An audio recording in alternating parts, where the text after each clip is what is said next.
You guys are really excited about this episode. I mean, you're excited about every episode, like I am, and it's kind of like your children. You don't know which one's your favorite, but this one's going to be really fun because I decided that we should get in touch with all of the major players in the game who interact with umpires and have a big effect on what we do on the pitch. And so I thought, who better to invite on Umpire at Home than our guest, who is here. He's coming on. Simon Mason. Good morning. Good afternoon. How you doing? I'm good, thanks, Healy, and everybody who's listening. Yep, in good spirits, surviving the zombie apocalypse that eclipses the world. Yeah, staying safe, staying sane, trying to keep busy, find lots of things to do, and looking forward to whatever the next period of time brings. Absolutely. So I want everybody at home to know what happened before we came on air because I think it's absolutely ridiculous. I've had umpires and coaches and players, and I've thought, oh, technology, you got to be very careful, get everything organized beforehand. But I've got a media professional now on board, and I thought, oh, this is going to go so smoothly. And then you called me about 20 minutes before airtime, and what did you done, Simon? Just tell the people at home what happened. What this obviously sublime medium professional had done was read through the stuff on his screen, decided it would be good to print it out, mark it up as I usually do for commentary, highlight the bits I wanted to talk about. So, yeah, got to that point and then pressed the wrong button and deleted them all for you and for me. So, with 20 minutes before we started, neither you nor I had any notes at all. Thank the Lord for rewindable Dropbox. But yeah, that was the highlight. As I went, okay, so of all the times that I could possibly press the wrong button, I was like, right, we may be freeballing a little bit on this one. Just go a little bit and go with the flow. Absolutely. So yeah, I apologise for that and the stress it would have caused. Yeah. The best part is that I pick up the phone and you say, not that there's a problem, except. I thought, yeah, that's a pretty big exception. Anyway, it all worked out. It's all good. Yeah, rewind on Dropbox is a very, very nice feature. So, phew, not that we wouldn't have been just fine, as you said, just freestyling it because, yeah, you're a professional. I am a getting more experienced amateur. And hey, we've been talking hockey for a few days now, a few phone calls. So I think we're ready for this. I have collected some questions from our studio audience, not in our studio. And so we've got just some general topics that we're going to go through, but I want everybody at home to know that if you have questions for Mr. Mason, please put them in the comments. I will try to get to them as we go through the broadcast. My production assistant is still not allowed in my apartment, so I have to do this all on my own. So I might miss things. Really apologize, but Simon has promised he's going to devote 5 hours a day to going through the comments and making sure he answers all the questions. Right? Right?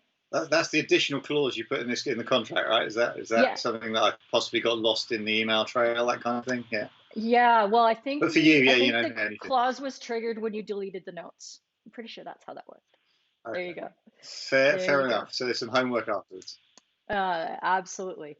So, Simon, a lot of people know a lot about you, probably more than I do, but I thought maybe you could just take us a little bit through the highlights of your career. What is your hockey background, and what did you do leading up to your career as a amazing hockey commentator for international games? Tell us everything. Oh, Okay, don't tell us wow. everything. Tell us a few things. Well, I'll start with the thank you for the kind words at the end, and the commentary is something that we'll obviously come on to later. But that's been a fantastic privilege, and it's wonderful that lots of people say some nice stuff. I got into it over the course of that was 2010 was the start, but prior to that was nearly 40 years of hockey and a game that I'm massively passionate about. In one of the social media pieces you put out, you talked about this horrific nickname of the long arm of the law. Actually attributable to one single tournament when I was 15 years old, and the local press when my school under-16 side won the national indoor championships, and the coach was a guy called John Law, who I still see. He's the guy who got me into hockey, and therefore the local press attributed that headline in the Wootton Under Edge Gazette I don't even know how many people even went underage, but that was where my school was. And John was the guy who put me in goal. I started off at the age of 12, moving schools, and was the worst right winger you've ever seen. And I played right wing, right midfield, right half, right back. And there's two different stories to the next pass. Is that John said with his coaching wisdom, he saw some potential and decided to go in goal. My recollection of the story is he said, Mason, you have a choice: give up or go in goal. So quite simply, the solution to that problem was to go in goal. And I had a fabulous time over the next 4 or 5 years with junior international hockey, and 3 years under 16s for England, 3 at 18s, 2 at 21s, junior World Cups. But that just took me through basically to a process for university that then the start of the international cycle was benching for a fabulous guy called David Lucas, who went through the FIH and is now at the IOC at the European Indoors, which is still the best international medal I have. He was outstanding. I was a fabulous water boy. We got a European silver medal back in 92, 93. And then the World Cup in 94 in Sydney was the start of a fantastic 12 years of international hockey that took me through 3 World Cups, 3 Olympics, 3 European Cups, 2 Commonwealth Games, and met some brilliant people around the world. Some friends that I will be with, will have as friendships for life, and just gave me a passion and a love for our sport and the people that I met over that period, and some league hockey behind it as well. That's awesome. So before we get to what you're doing now, there was a question from Andy Waller at Andy IW. Did you ever think about umpiring yourself or umpiring yourself? I don't think he actually means did you want to make your own calls. I think he meant, have you ever thought about doing some umpiring? What umpiring have you done? Tell everybody, because you've done Right, so teensy bit. yeah, right? I mean, a number of the people who are on this call who I've seen on social media will suggest that I tried to umpire whilst playing, or certainly tried to give them what I perceive to be the benefit of my wisdom as a goalkeeper. So therefore, have I ever done much umpiring? No, I've done bits and pieces. I enjoy umpiring; it's good fun. I've been asked by a variety of clubs that I've been members of, would I step in for some of the games that you don't need any official badges for. I have a level 1 umpiring qualification, which allows me to probably hold a whistle, and that's about it. I'm not sure what that allows me to do these days, but I do enjoy it. I think it's a challenge. I think being in a different role is an interesting one, but I think the problem is when I umpire, I struggle to take it as seriously as it warrants, and I mean that with all sincerity. Is that I really struggle when someone's having a pop at an umpire or having a pop at me for a decision and then they kick it. I really struggle to just not laugh at them and just simply go, how can you stand there and have a pop at me with a whistle in my hand when you literally can't stop a ball? And it's just one of those things. I will vividly remember I was called in to umpire some veterans Masters internationals. There was an international match in the UK, Southgate, and the ball came in. It was the over 60s, and the ball came in, the goalkeeper kicked it. It came looping up gently to this gentleman who was waiting, absolutely ready to take this ball down, promptly missed it, and it hit him on the thigh and dropped down. And he turned around to me, arms aloft, and said, "That's a penalty corner, dangerous play." And I just looked at him and went, "Seriously, you had about 4 seconds to see it, stop it. You're playing international hockey. That is your incompetence that results in a free hit defence. Because I'm sorry, no." And all his mates turn around to me and go, "Yep, absolutely right. There's not a chance that's a penalty corner." But and therefore, I can't give it the gravitas. Yeah. You have just described everything that goes on through every umpire's head ever. It is so difficult because we know we're making mistakes, but there might be a couple mistakes being made out on the pitch too by the players. So that is, yeah, we feel that pain for sure. So that leads us really nicely into our next question here from Jazz R21. So after all that, how did you become a hockey commentator? Luck. Purely simply like most things, luck. Right? Yeah, I was out in India in 2010. I did a short stint as the president of the England Hockey Association, so I was out there through 2010. for the tournaments that were there, and because I was there for a longer period of time with some business interests, the tournament was going on, and therefore I got invited to take part in some commentary. This guy called Rupert Rumney, who I still know to this day, who was got in charge of the production, and I was there, and as an ex-international player, was asked, did I fancy sitting in the hot seat? Literally turned up, was given a headset and a microphone and told to sit there and fill in the gaps. And that is the extent of the training that occurred for me to commentate on World Cup hockey in 2010. And I loved it. Absolutely loved it. I thought it was fabulous. It was everything that I'd experienced as a player without the running around and without the pressure. So basically, I mean, what is there to lose? Somebody says, do you want the best seats in the house on the halfway line, elevated position? You've got a screen, you've got a headset, you've got all the notes. Would you like to be here? I mean, I think for you, for everybody who's listening, it's a no-brainer. And so did it once, and the guys in charge seemed to think that I could articulate a thought, and essentially that's what the job is. It's just articulating what is in front of you, putting it into a way that people who can see it, or if not see it, hear it, they can understand and they can appreciate, and it adds a little bit of energy. And it literally went from there. You do reasonably well at it, and people give you some feedback, positives and negatives, and you make some mistakes and you ask some questions. And the simple fact is, if they keep asking you back to do it, you must be okay at it. And it was as simple as that. And here we are, 10 years later. 10 years. There you go. How do you think your role on the pitch as a goalkeeper has affected your ability to commentate and what you provide to the game when you're in the booth? I think the goalkeeping thing is the articulation we've already spoken about. I think as a goalkeeper, I think internationally they've done some studies, and I agree with them, is I think as a goalkeeper, you can be making 100 external decisions, so not shot-stopping decisions. You can be making up to 100 decisions and trying to communicate those to the people in front of you. Essentially, as a goalkeeper, I say this on all the coaching and training that I do, is you're trying to manage yourself out of a job. In an ideal world, you place your defenders in the correct position with all the information they need to execute a perfect skill, and therefore there are no shots. There's no shots, there's no fouls, there's no corners, there's no strokes, and you can sit on the backboard and have a breather.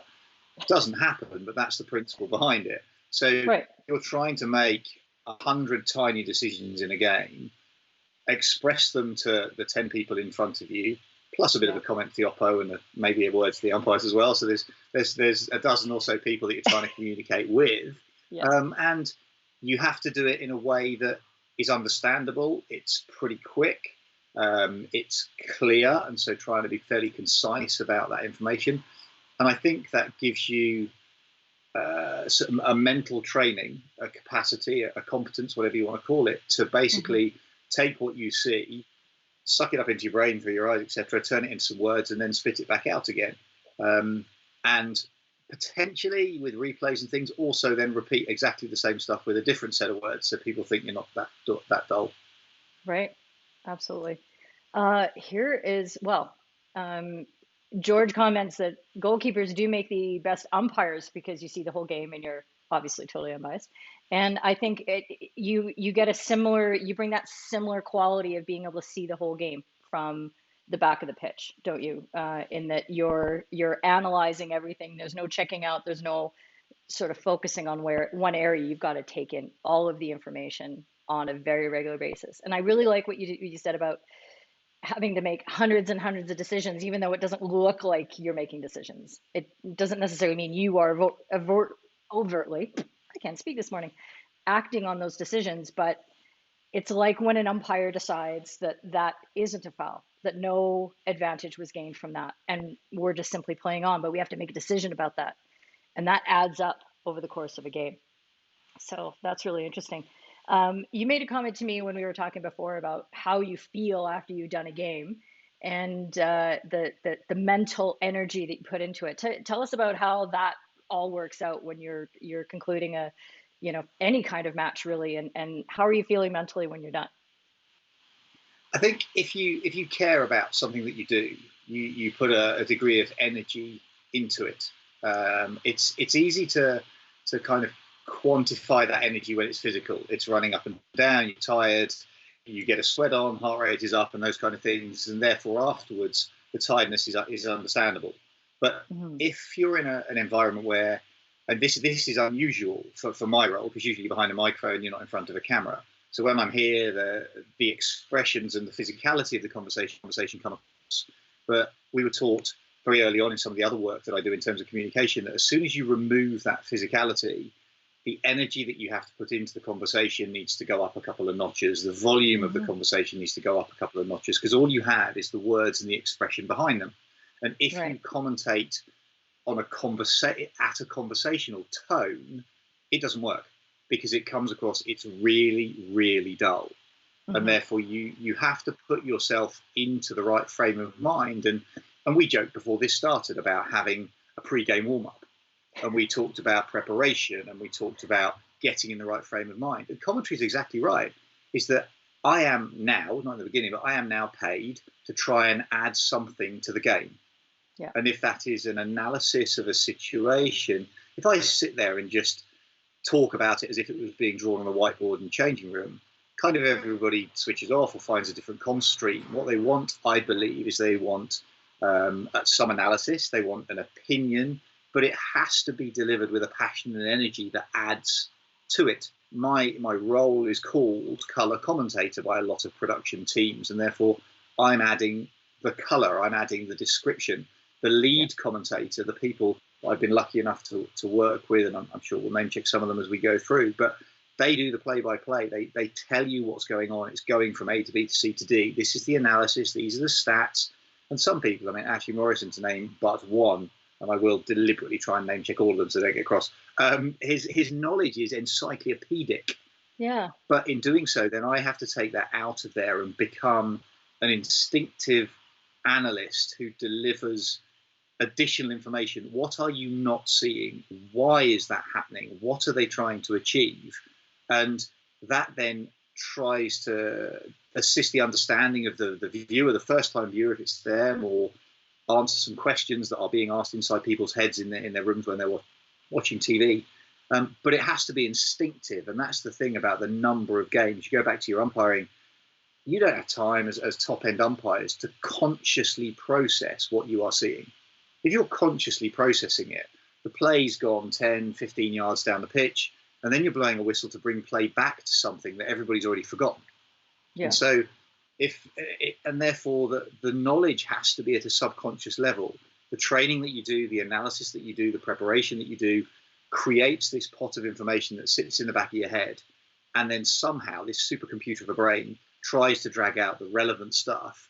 And most of the time it'll get it right, and sometimes we'll get it wrong. And umpires will get it wrong, commentators will get it wrong. I spent an entire game calling one of the VR brothers the wrong first name, and it wasn't until the end of the game somebody points out it wasn't Mateus. I was like, oh, okay, that's not good. But still, it was Luca, not Mateus. But hey ho. Fortunately, if you say it enough, you sell it well, people believe you. So that's the way You it goes. can But it has to be instinctive. blame it on your accent. Yeah, no Also, problem. yeah. Let's go back to what you mentioned about pre-gaming, because we all have pre-gaming to do. Mike was asking, what do you do to prepare for a match? How much time and all that sort of thing?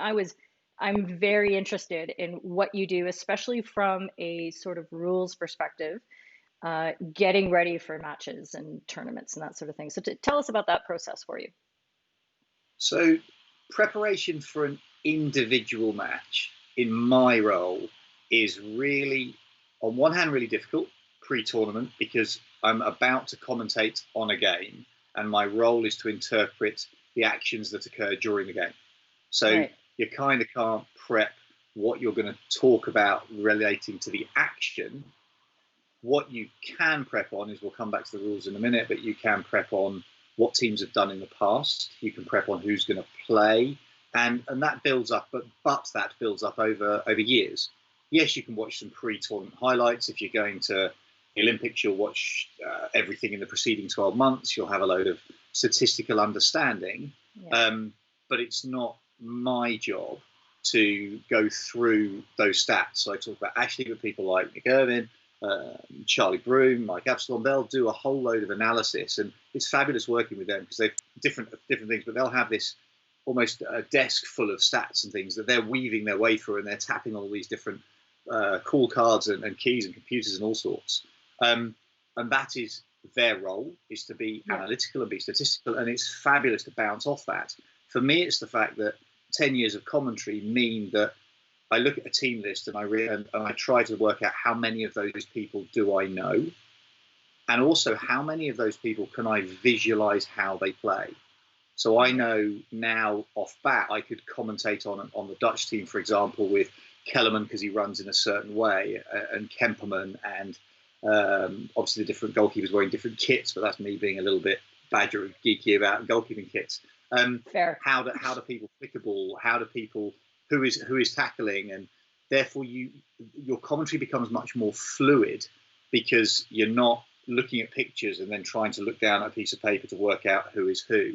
Certainly within the men's game now, 10 years in, you get an absolute feel for who's doing it. So even in a melee, you will instinctively pick and know that's how that person's body shape is, that's how they run, that's what they favour, and you can then build a picture.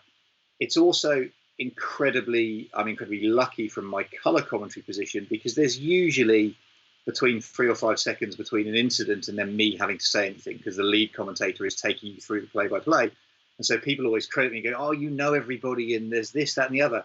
I will admit it now, absolutely, that whilst a Charlie or a Mike or a Nick or an Ash are going through that play-by-play, I've got my finger on a piece of paper pointing out who it was. And then 5 seconds later, everybody goes, it's amazing, but I've looked down at my page and I know their name and their inside leg and what their hair colour is. And I look like a genius, but I've just got a load of paperwork that helps with that. Yeah, absolutely. That's really similar to, well, that's everything in sports performance, is when you have built up your habit of your basis of things that you do automatically that are just embedded in your brain. So for you, it's the postures and the builds of the players. That's what informs your ability to pick them out really quickly. For umpires, it's having that very, very solid knowledge of the rules, so that you're not processing those things as you're trying to make a decision on the pitch. So that comes naturally, and you're able to do that higher level analysis. And I talk about the triangle of umpiring skill, and how you have to have the foundation of knowing the rules, and then understanding interpretations. Actually, positioning is underneath that, and then interpretations, and it goes up and up and up. And if you have a solid foundation, you're able to get to that higher level stuff, which is at the top is your personality, your management, and that sort of thing. And for you, that's your extra analysis and pointing out the things that viewers like me at home are don't understand about structures, and maybe how they're isolating this particular player, and things like that. So it's very similar, which is, I think, really, really interesting. It is, but Keith, you asked specifically about the rules, Yeah. before we bounce to the next question, and I felt that the rules side of it. So in my commentary and the analysis of the rules, or commenting on the rules, and I think that very much goes back to playing. Is that we talked about the mistakes, and I absolutely stand by what I used to say to players in teams that I played with, that you can't question a decision or criticize a decision unless you're kind of making less mistakes than the person you are criticizing, because otherwise, how can you do that? But from my own playing perspective, the one thing that I always felt was, if I'm going to ask a decision, I need to base it in fact. Right. I've never seen the decision change because a player gets in the face of an umpire and shouts at them randomly. It just doesn't make any sense to me. And I think if there's umpires here who I played when they were umpiring, I think they said that whilst I may have been assertive about things, it wasn't a random scream. There would be a question, can you ask a colleague, I've seen this, or whatever. And I think talking about your triangle, I absolutely agree with it. If you give yourself that wide, broad base of knowledge, and I'm not saying my knowledge of the rules is perfect, but having spent 20 years playing, a lot of the rules haven't changed that much. So the general rule ethos that surrounds our game is similar, how things happen, why things happen, and then you can ask the question, and then you can go, well, that doesn't feel right. What's now in my head about why is that not right? And now I'm going to ask, can you ask your colleague? I think you've been unsighted. There's a third-party obstruction, whatever it may be.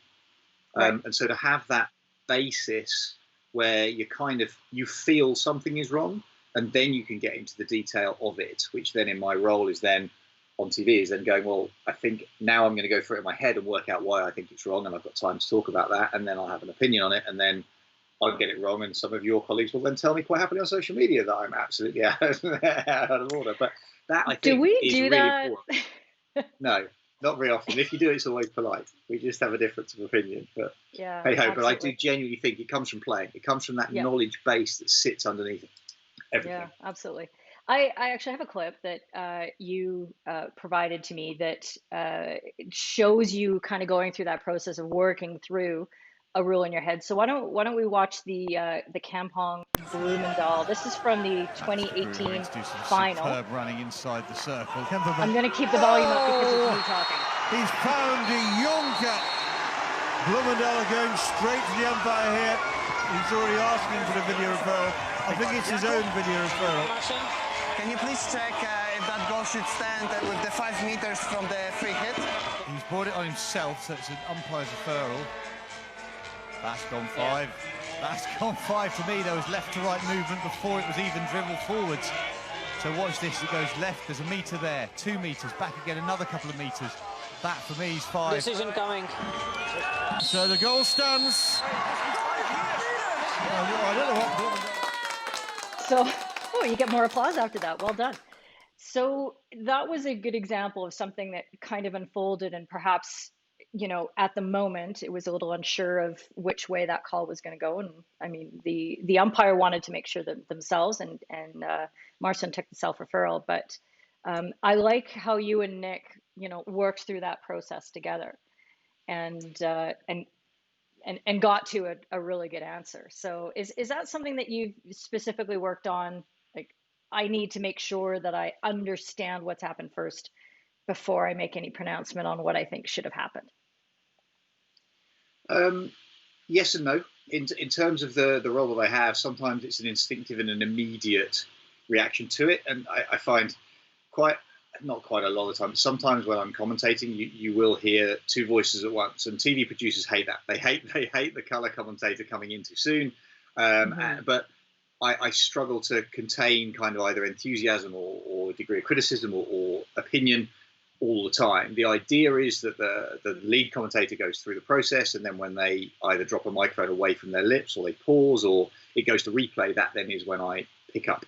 And there is an observed structure about that, and we work together very much as a pair because that gives you the best TV. So as I said, I normally get 2 or 3 seconds before something comes to me, but you're still going through it in your head. And sometimes you are talking through it and then you go, right, this is my gut feel, this is what's going to happen. But even then, even with multiple screens, you still get things wrong. But with that, what's interesting is that Glenn Schuurman and Roel Burvendiert are still going to Marcin at the end. They disagree. But if you look at where they are on the pitch, the foreshortening they would have seen, because they're behind the line of the pass into the circle, means that they would have perceived that wasn't the 5 meters.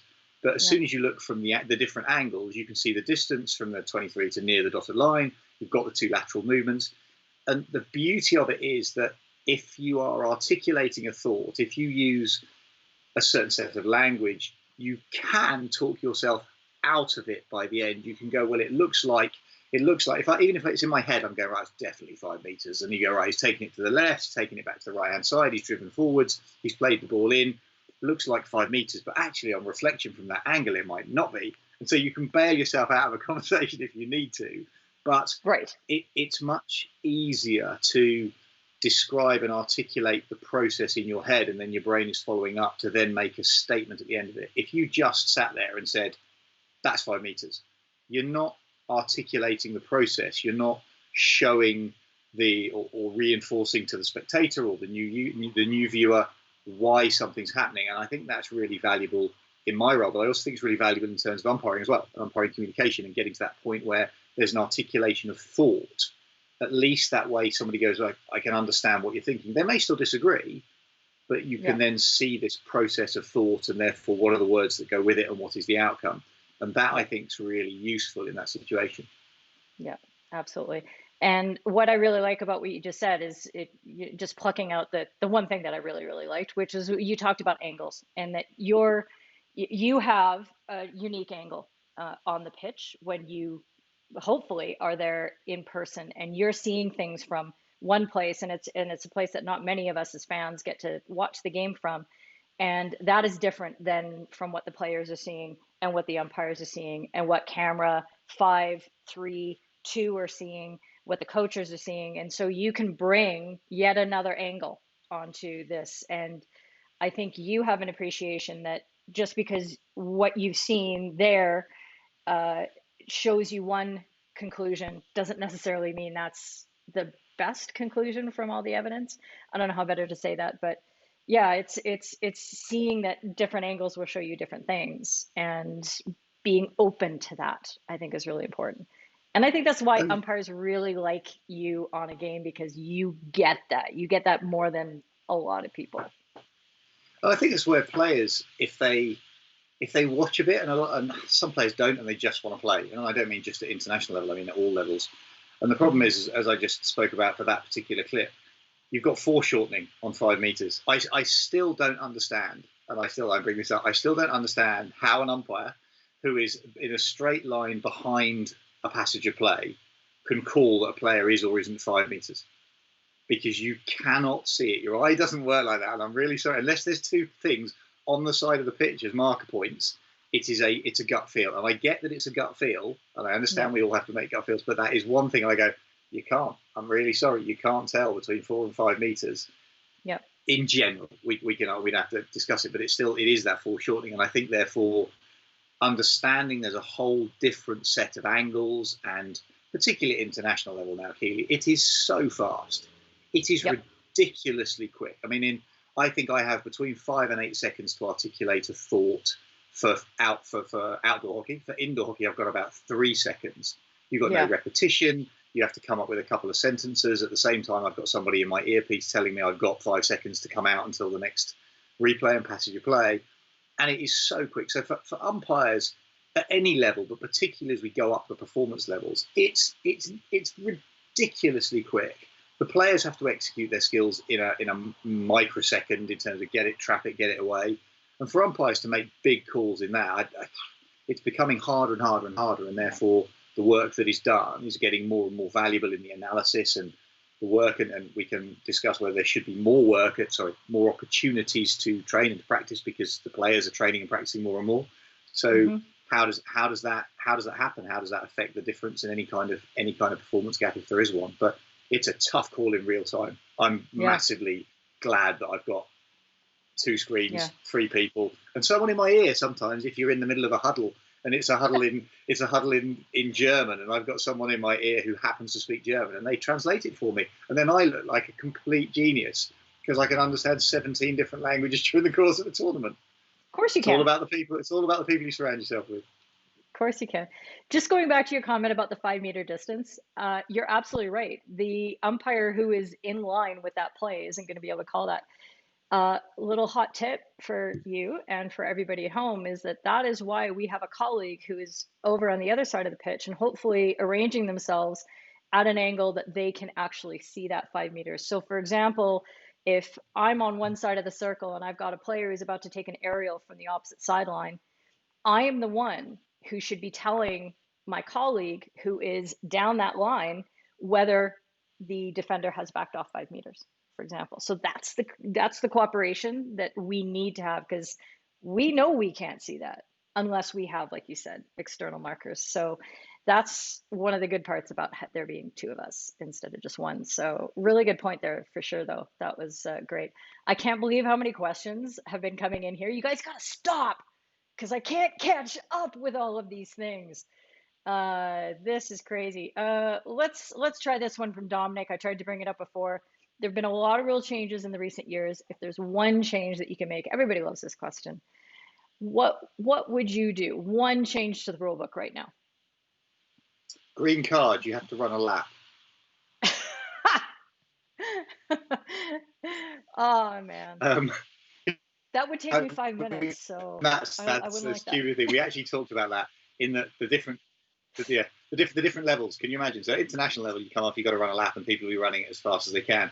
It came up because actually we were having a debate in my master's hockey team in the bar after a game, and going this green card thing, because with some of the umpires that managing 2 or 3 different things at once in that environment, there's no table, it's just a couple of guys who are helping out. There may not be multiple stopwatches and various things, and people forget stuff and all sorts. So we just said, you know what, it'd be far easier. You just have to run a lap. But we were talking about the over 45s cup, and therefore debating that a green card would take longer than a yellow.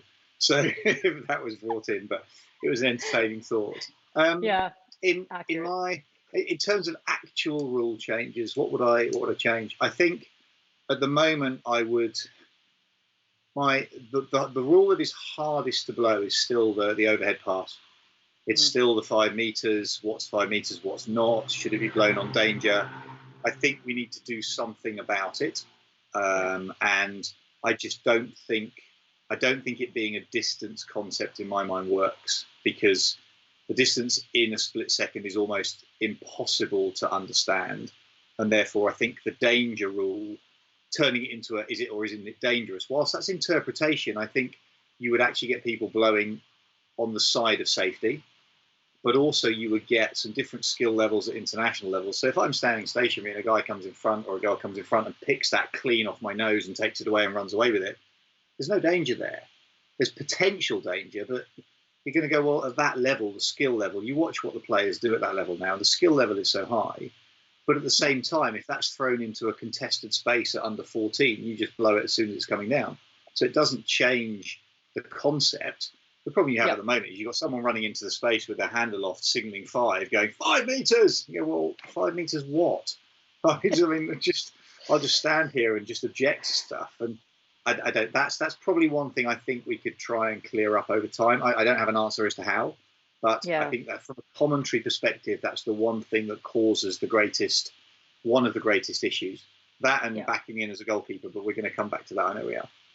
Come back to it. Let's do it right now. I thought you were actually going to lead into this. This is the one thing that is an ex-goalkeeper that I really want to address. So let's have a look at this clip that you pointed out from. This is a pro league game from 2019, and it's a shootout. And actually, I clipped both instances on this because there was a little bit of backing in here. The follow-up though, driven home, and it's gone across the line. Spain will take the win.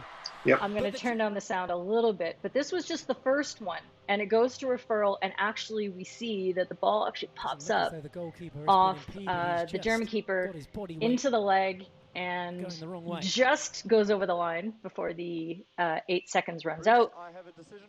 And we have one of the rarest decisions from a video umpire where he advises for a re-award, which you see very seldomly, but it's really interesting to me. Here's Bruce making the re-award signal, and everybody's like, yep, that's cool. And then this is the retake, and this is the one that you wanted to. Contact there, and the strike given. This is my issue with the obstruction rule, particularly in shootouts. My interpretation, and I'm sorry, Keely, I can't hear the sound of this, so I don't know if I'm talking over the words or not. I turned down the sound so we can hear you. Cool. You're more important. So we're in a situation where it is my understanding that a player can stop and move in any direction they choose to, as long as they're not obstructing. That Spanish player is crabbing back towards the goalkeeper. The goalkeeper is backing away to avoid giving the foul. But in principle, the Spanish player has not stopped and moved sideways. Though these steps here are back towards the goalkeeper. Consequently, they're putting their body, in my mind, into an obstructing position. That's a stick tackle for the penalty stroke. I get that bit. But prior to that happening, I think the Spanish player has obstructed 2 or 3 times, and you could easily defend the decision of obstruction prior to the penalty stroke. If the goalkeeper runs out into a static player, I think the player hasn't fouled, because you are allowed to stop and move off in any direction, my understanding. And if the goalkeeper just piles into the back of that defender, then so be it, that's a foul. But if the defender is constantly backing away, as a goalkeeper, it's then really hard to just stand still, because you need to be active, you need to be dominating space, you need to be judging side and juggling position side to side, and therefore you don't want to foul. And because of the nature of the decisions recently, you perceive that you will foul, so you continue to move away from the space, which allows the offensive player, the attacker, to then dictate things. And I think we need to look closer at the player, the attacking player, in control, moving backwards in a manner that forces another player away, because they are backing into that space, as I understand it. Therefore, I think we should be a bit tougher on the whole obstruction thing. Yeah. No, I get that, absolutely. What's interesting to me there is that dynamic, as you pointed out, of the goalkeeper moving back in reaction to what the attacker is doing. So as a non-goalkeeper and a very terrible defender, I would wonder, uh, is it a possibility for the goalkeeper to stand their ground at least for a moment? And when I've seen goalkeepers at times defending that kind of play on a shootout, well, they've stood, they've set their ground, and they're like, you aren't going to back in any further than this. And then after there's that pause, the attacker's looking the other way. It's got to be a little bit harder from that position to see which way the goalkeeper's going, and then the goalkeeper can dictate something after that. So would that achieve the goal of showing that the attacker is the one who's creating that obstruction, and still letting the goalkeeper move? Does that make sense for a goalkeeper to do? Is to pull up well, and then the question makes sense. Yeah, the question makes sense. The difficulty is that is who is leading the process, if you like. So as players and coaches, you will listen to rule interpretations and rule changes, and then you will try and work out the best way of utilizing those changes for a positive effect. Now, as a goalkeeper, if you say to a goalkeeper, right, you now need to come out and stop and stand still to allow the defender to back into you, the problem comes when when the attacker comes and spins and they set themselves on a back foot. To me, if you can visualize, I'm running towards a goalkeeper and I turn 180 degrees and I plant my back foot, and that back foot then doesn't go any further towards the goal. So I've turned 180 degrees and I've stopped as a player. I am allowed, in my opinion, I'm allowed to stop and then move laterally side to side. So the problem then comes as a goalkeeper, if I come out and stop and I am static at that point because I kind of set myself on that defender's back foot, I'm almost too close to then go sideways. So I don't want to get right up the back of the attacker, because it changes all of the angles, and then as an attacker you can easily spin off a goalkeeper's foot. So you want to leave a little bit of space. But by leaving the space, you then allow the attacker to make that additional step. And for me, that is what we need to be looking at as a. Sorry, we. I've just ingratiated myself into your community. We need to be looking at one of us. If the attacker turns and stops, that's fine. If they take a second backward step in towards the goalkeeper, it's creating an obstruction type offence, as long as the goalie's in playing distance. So you're only talking about half a metre to a metre of gap. But if there is that secondary movement, I think that's the kind of the kind of movement that is creating an obstruction. But what that needs is for the umpiring community to decide there is an issue, and therefore start to blow that issue. Because otherwise, as a goalkeeper, you go, well, nothing's going to happen. So I now need to close that space down. There's then that light touch on the back of the attacker. Is that a foul, or is that just a balance thing? Different to shoving them in the back and flattening them. There is a question mark about what is the interpretation of that rule. Similar to the overhead, what's the interpretation? And it could easily take a full season to change how it is implemented to be led at some level of the game. But it is something that people are questioning, and because it's a shootout, it's a really obvious scenario, and it is the one time when probably 50% at least of shootouts are players turning their back and then spinning around their feet. And we have to, I think it's got the balance is wrong at this moment in time. And I think it's something that could be looked at. Yeah. Okay. That's completely fair. There's been some good comments as people have been working through the things that you're talking about, like Martin, like I thought, how about just don't back off, don't raise your hands and claim the obstruction, and show that you are in a playable position and that you will then get it. And then Simon Milford coming back and saying that that they're concerned that the goalkeeper contact is going to get called as a penalty stroke. I think we've seen enough examples at the top levels where umpires have allowed that contact. What, as you pointed out, what we don't want to see is the pushing motion and a player getting off balance. But then you start thinking, well, what if a player feels that contact and then just goes off balance anyway? I don't think we have a lot of that in our game. I don't think we have a lot of diving going on, but there might be a little bit. There just might be a little. So yeah, there's a massive tension in that. Let's build on this a little bit and take the conversation other direction, because this is what I really was interested in talking to you, and this is why I really wanted to bring you on the broadcast. So My homeboy here, Jama T, his name's Justin, Path Buddy, good to see you. He's asking, how do you view your role in educating the viewing public, and how does that impact on the way that you prep for games? I'll split that in two.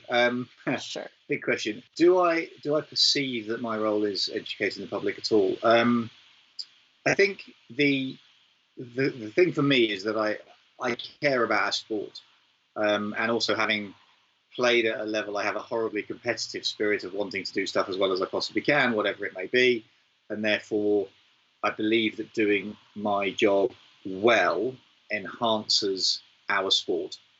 So consequently, I want to make sure that I'm as up to date on the rules and interpretations of rules, and in competition interpretations. We may come back to that in a bit, but who I talk to and how I understand what the rule interpretations are. But even the skills. So we'll deliberately, as a comms team at times, or I will certainly deliberately go and try and watch training sessions at the beginning of a tournament, or go and stand on the pitch during a warm-up, and it's a fantastic privilege to have a pass that allows us to do that, and therefore you can kind of get a feel for the game itself, and you can understand what the emotion is that surrounds it. Is there emotion?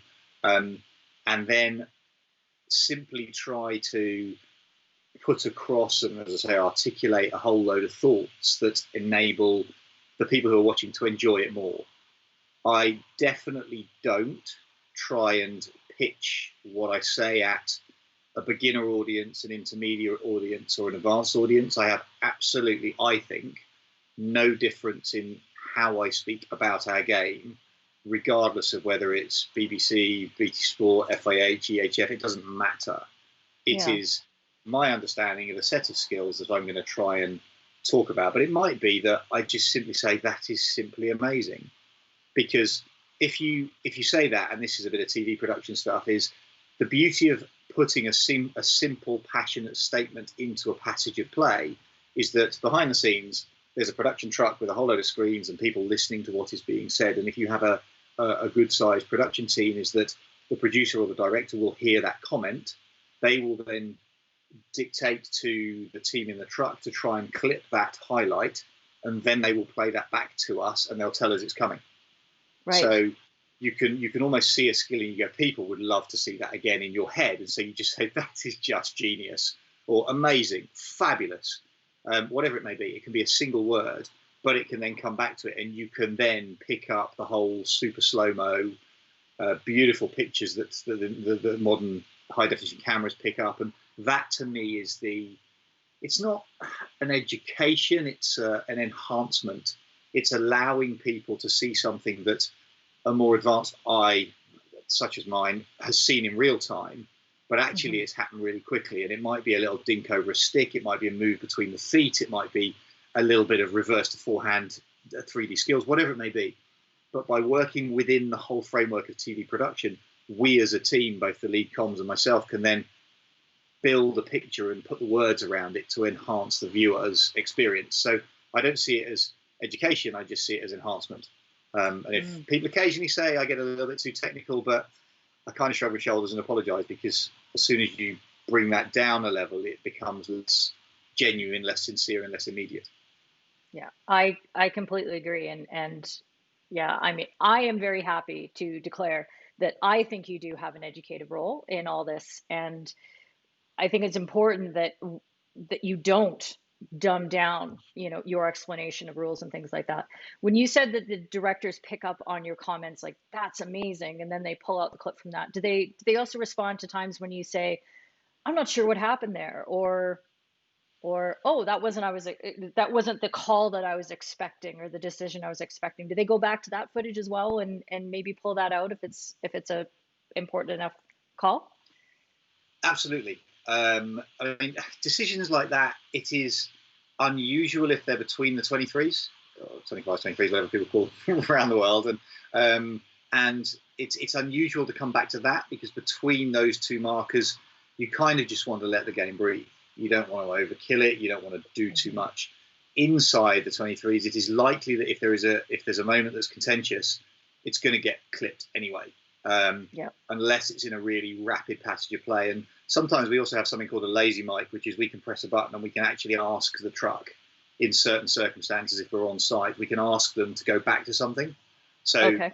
for example, to give you an example, if there's a attacking passage of play to the goal to my left, but at the same time, on my right hand side, the German defence has gone from a back four to a back two, and they've thrown 6 men into midfield. So I might go on the lazy and I say, right, the cameraman director, can you put a camera on the back division in a minute, because we can then see how they created that overload. So whilst they might have created a penalty corner in a quarter time, for example, they might come back to that, and then I can talk through how they've gone from a 4-4-2 to a 2-5-3, whatever it may be. Right. And therefore I can ask, or we as a team can ask for specific stuff. It's less likely that request will come from lead comms, because they're engaged every single second of every single play. But I might be looking at stuff, or they've changed the goalkeeper or something. But yes, so we can instruct, and we work very much as a team behind the scenes and with what you hear. Yeah. Oh, really cool. So Ruth has a question, and something that I was very interested in finding out as well. Do you, when you're in the comms team at a tournament, do you get a copy of the umpire briefing beforehand, or any kind of communication as to that sort of thing? And we had a little conversation about, the possibility of sitting in on those meetings and things like that. So tell me about your experience with briefings and what umpires are going to be bringing into those big level tournaments. Have I ever had a formal invitation to an umpire's briefing? No. That's not something that has ever come to the comms team. Quite a lot of the time, that's because the prep that your community do at tournaments is often 2 and 3 days beforehand, and because of the nature of finance, we quite often get flown in the morning of game one, or maybe the night before. So the ability to actually go to that kind of briefing is limited. I'm absolutely 100% convinced that if we, as a group, as a team, if we went and asked for any notes that supported the umpire's briefing, then we would get them.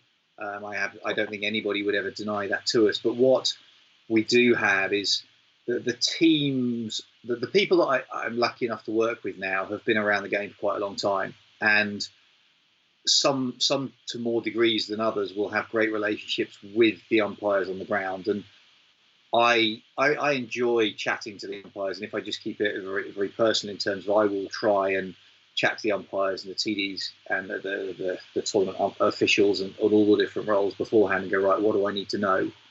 What's changed? What's the interpretation? And I'll stand by the bench when they're not obviously doing really important stuff, and they can just nass to a commentator and just ask the question: is there a new interpretation? How are we blowing overheads? Is there anything that we can expect? How do you perceive this is going to happen? There's a little bit of history in this relationship, and therefore you ask the questions to get more depth of knowledge. So officially, no, we don't go to the briefings. I think we would be allowed to, but all of us, whether it's Chris Sharples, who does a limited amount of hockey, does more football than anything else. He is a relative newbie in the hockey world, and I don't mean that disrespectful if he's listening, but Ash and Nick and Charlie and Mike and Dubai and Malaysia stuff have got a depth of knowledge over many, many years, and those people as a team will interact with the umpires. I know that with Kate and Helen Richardson Walsh and Mel Pluto do that from a British perspective when there's stuff in the UK that they deal with, and I'd like to think it's because we're reasonably fair. And I say reasonably fair because we are also critical at times, and I'm not going to pretend we're not. You can ask an honest question to get an honest answer. I don't think there's many people who would object to that, particularly because I think an umpire on screen wants the people who are talking about them to understand what they're trying to do. So there's no point them closing the doors and going, I'm not going to tell you, because then we're guessing. And the last thing you want is us to be guessing about an interpretation, and we know the interpretation from the previous tournament, but that interpretation has been analysed and decided it was incorrect. So we're now talking about so we're talking from a position of knowledge that is now out of date. And that's the last thing anybody wants, because it just makes everybody look bad. And then it creates pointless conflict, and nobody wants that. All we want to do is enhance what's going on. Yeah, absolutely. And I think you bring up a good point about, honest criticism and something that's constructive that can help us all, build. I look at this as a very collaborative process, because I think in commentary you actually do really build a picture and understanding of how the game is being played and called in the minds and hearts of the hockey fans at home.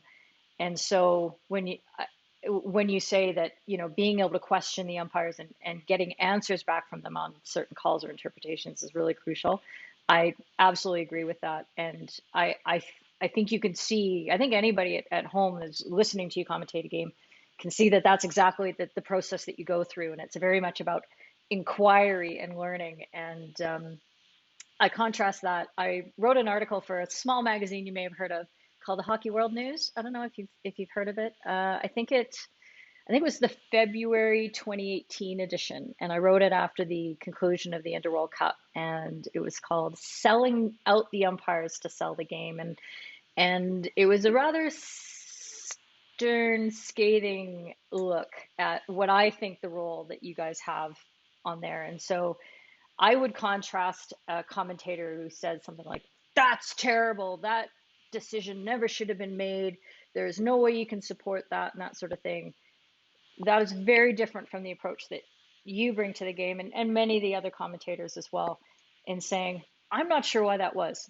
Maybe we don't have the right angle, and maybe we're not seeing that properly." And somebody did ask earlier on the chat, if you do have vision on the game that's even different than what we're all seeing on the camera feeds and things like that, does that feed into your inquiry as well, that you're seeing different pictures?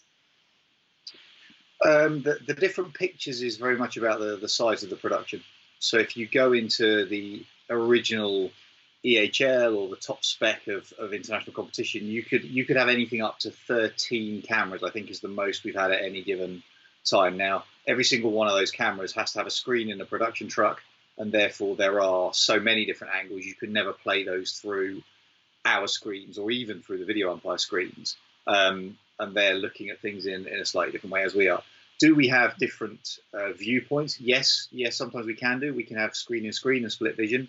Doesn't happen that often, because the problem is that we are talking to the live action in front of us and then the screen that the viewer can see. So what you can see at home is what we have on our main screen. Occasionally we'll work with a producer and we'll have something else, but pretty much what we don't want to have is, we don't want to have 3 sets of pictures and we're talking to picture set 2 and you're seeing picture set 1. That makes everything look just awful.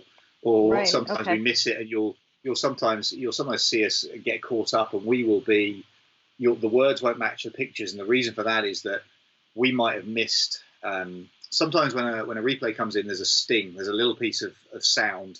So in your headset, you can tell that's happening. And if you're looking at the live action above the screen, so down on the pitch, you will hear that ping, and you'll then look at the screen and you'll try and manipulate your words to match the pictures. The problem is, if the replay of a fabulous goal shot is happening, but in the 6, 7, 8 seconds, we're now at the other end, we're engrossed in the action and this fabulous counter-attack, 3-on-2, goal shoot opportunity. And we're talking about a whole load of different stuff because we've not even seen the pictures on the screen, particularly if there isn't a sting to tell us they're coming. And so sometimes it happens, unfortunately, and that's just the nature of live sport. And it can be edited down to highlights packages. You don't get that because you take the sound out and you manipulate it. But live, that's one of the issues. So we are aware that in a TV production, A, the production truck has multiple angles. B, in a well-funded TV production where they were using things like Hawkeye and that kind of technology, they'll have multiple screens, super slow-mo, the ability to go frame by frame, and therefore, yes, the video umpire will have a far greater resource. We will predominantly counter it with, if the decision is different, with maybe particularly the video umpire, maybe they have a different set of angles. Occasionally, I'll have a very strong opinion, and I will say, look, I really do disagree with the decision, but I'd like to think I don't hang the umpire out to dry. And people on here may say that I've done that in the past, and fine, if I have, then so be it. But I'll stand by my opinion, and I'll happily say I disagree. But I don't get the point saying that's disgraceful, because as I've already said, particularly if you go back to indoor, I mean, wow, you've got a fraction of a second to make the right call with no benefit of anything. You've got 6, 8, 10 people in an insanely small space at a game that's being played at 1,000,000 miles an hour. Yeah. Wow. And we all make mistakes. We're all human. And whilst we would like that not to be the case, it is, and that's the reality of it. So yes, I will disagree. Yes, I will have a different opinion. Yes, I will put that across. But I'd like to think that I would also appreciate that people are human. Yeah. Okay, let's go through a couple clips that we can see this sort of process going and adjusting because you see different angles or there's things that you disagree with. And there's a few examples and there's a big discussion going on. Somebody has brought up the Canada-Ireland decision. And everybody on here knows that this has been a no-go area for me for quite a while now. But you know what? You and I talked about it, and I think maybe today's the day that we're going to delve into it because I trust you. I trust you. I think you're going to give this a fair shake. So we're going to get into that a little bit later. So Ollie and Evan, I'm coming for you. We're gonna address your question, but let's start off with this clip here. This is from the Pro League final last year, Australia versus Belgium. I'll turn the volume up a bit. Oh, I thought that was at least a penalty corner there. It certainly looked like a penalty corner in real time. Sorry? Yeah, tackle from behind. Okay, well, guys. Situation, please. All right, just one. Yeah. Yeah, body first, yeah. Sarah? Yes, Martin? They're asking for a tackle from behind. Body tackle from behind. Go away! I'll take a look, Martin. So the question was the body tackle from behind. It's a lovely little through ball. Mitten's gone for that. Is their ball first? So, I think he gets the ball first, actually. Can I see that angle the ball again? been knocked away. Just over, there is contact And again, in the just from behind there, that same angle, just the whole thing.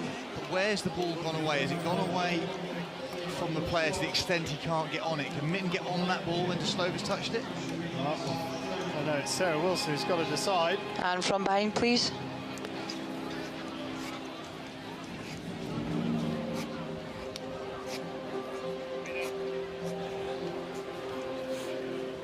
And can we play that one again, please?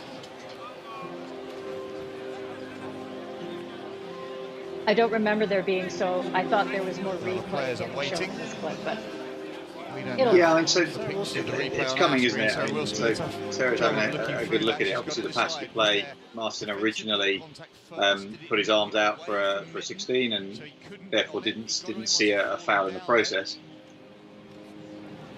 Here we do see the replay. Decision coming. If I recall correctly, then I'd said originally got the ball. Go ahead. It is a physical tackle, therefore you can award a penalty stroke, and they keep the referral. Got it. Thank you. So there we go. Yeah. So I seeing that in real time, and I was like, well, Deslova came across, and I felt even from where we were looking at the angles of the pictures, there was contact with the ball first that took the ball away, and then there was definite contact. I'm not debating whether there was or wasn't contact. There was contact, and it was heavy contact. And this is where it's interesting, that perception between player and umpire and how much time there is and replays. Is that in real time? I said that there's the ball's gone away. He's taken the ball first. He's popped it away, and it's gone. Then, obviously, because of the nature of the contact, Australia have gone to Martin. He's gone upstairs, and Sarah's then seen it as heavy contact, and the decision has therefore come through. And this is where the just differences of play and understanding and interpretation come in. And I think it's really interesting about that was a natural reaction for me. I was like, you know what, it's a heavy challenge, but you're going around the pitch, and if that happened in midfield, what would it be? Would it be a free hit? Would it be a card? Would it be considered to be a very heavy challenge? Therefore, is it a corner? Is it a stroke? What might it be?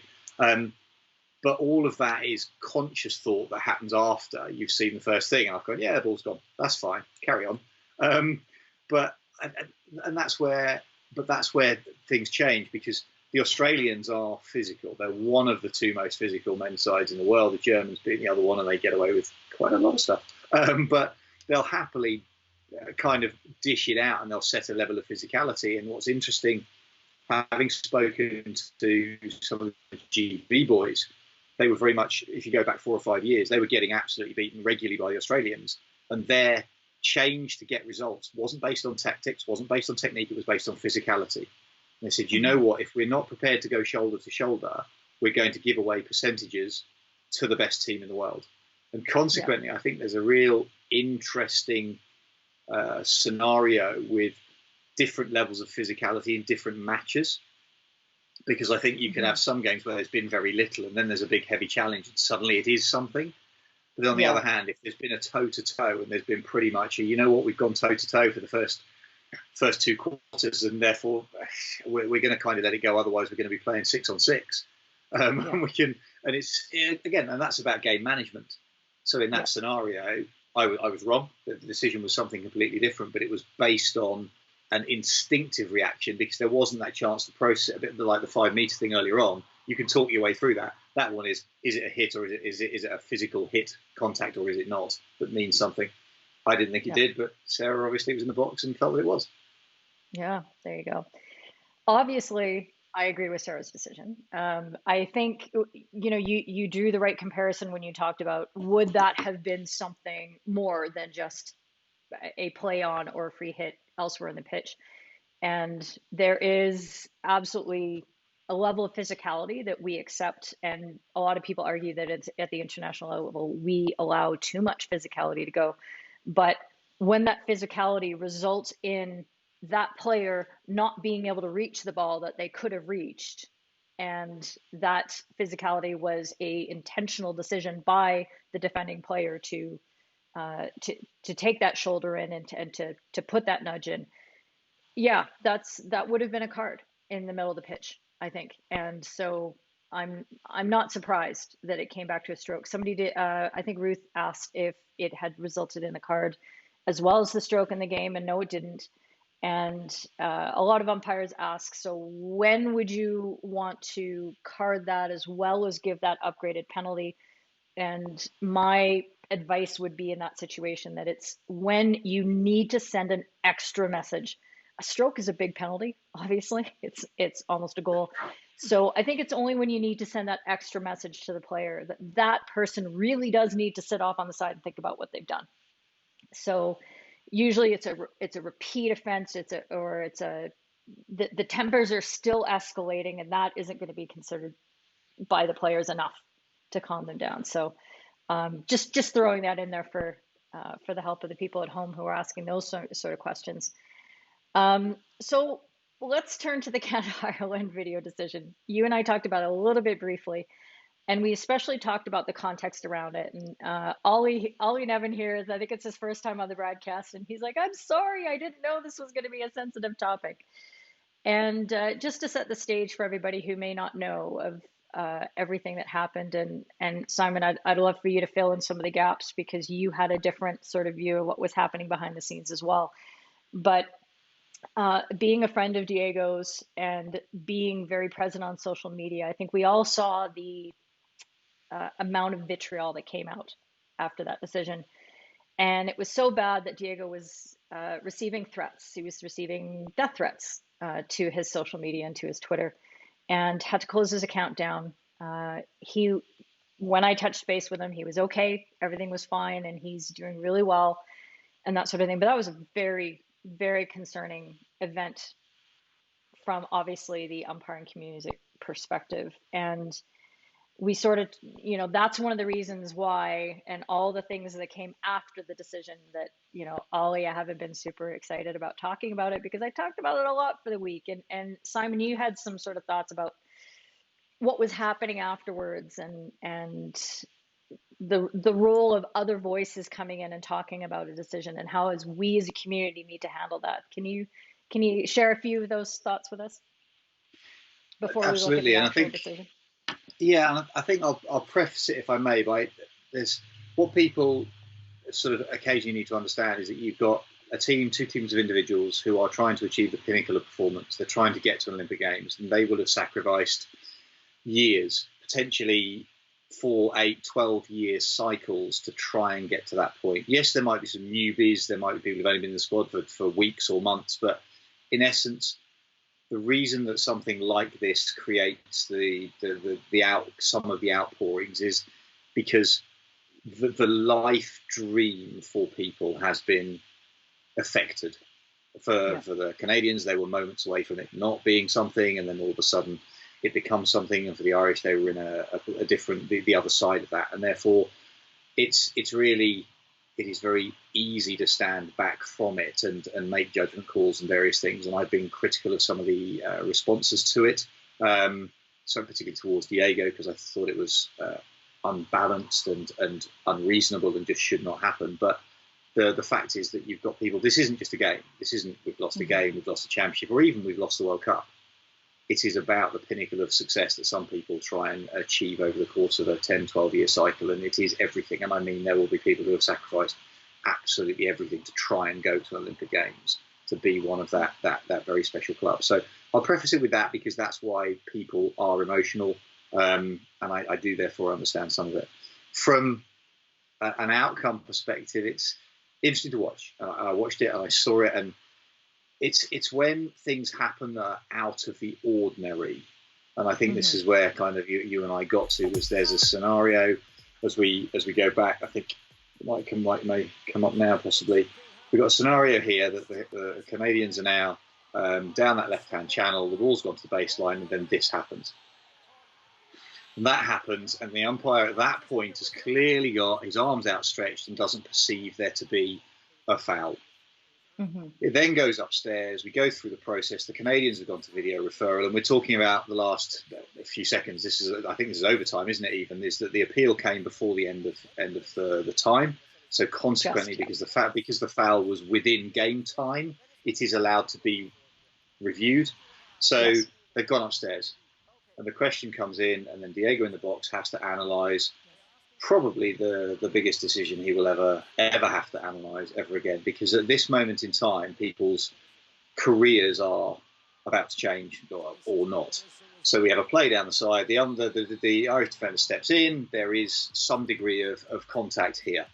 So whether that is underfoot, because my call when I had conversations was the defender's reached in, hasn't actually gone to ground at that point, but put a stick on the turf, and the player has trodden on that stick and then gone to ground. So there is a degree of impact. That impact is caused by the defender. So from that angle, I was looking at it going, you know what? I could see this being a corner.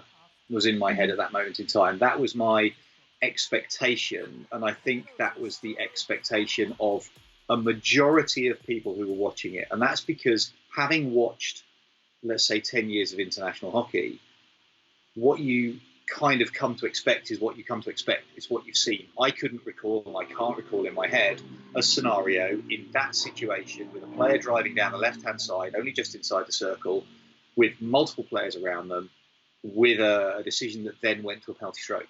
But all I could see on my TV screen was what we just watched. That's the angle I could see. So all I've seen is there's a defender. Yeah, they're a little bit reckless. Yes, they've gone in behind. The on-field umpire obviously has seen nothing and gone for the 16, the free hit defence, whatever you want to classify it as, and therefore it was a small impact. Obviously, the Canadians, they were always going to go to it, even if there had been no contact. They would absolutely have called for video umpire. We've seen it across the world in the last 10 years. You're a goal down, you're in the opponent's circle. You know what? Even if it's the cleanest tackle you've ever seen, you're still going to ask. I can remember Mo Furster in Argentina in World League many years ago, going to the umpire and with 15 seconds to go, going, "Can you go to video referral?" And the umpire's gone, "Why?" So I don't need to ask you that anymore. Just go upstairs and see if there's anything in it. He literally just said, "Go and review the play," and he had no idea. And I spoke to him afterwards, no idea. There was a foot, but what he'd said was something in the pass you played didn't look right. But he couldn't tell you what it was. But as a player in that environment, you kind of go, you know what? There might be something in this. I'll go upstairs.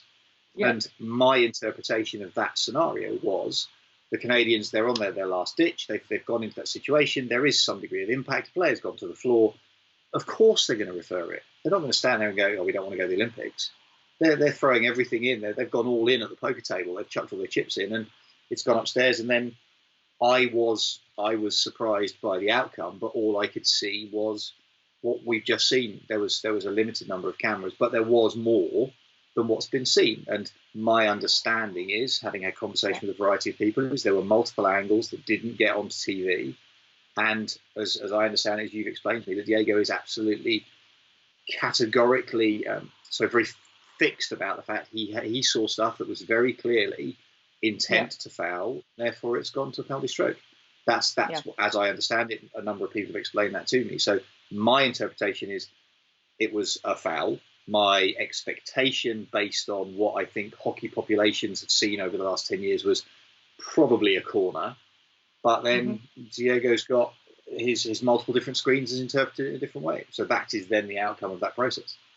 Yeah, absolutely. And yeah, that is absolutely what I understand. And again, it goes back to that concept of angles and vision, and from where are you able to see the game. And a couple people have asked about, what would you change about video referral? What do you think about the process?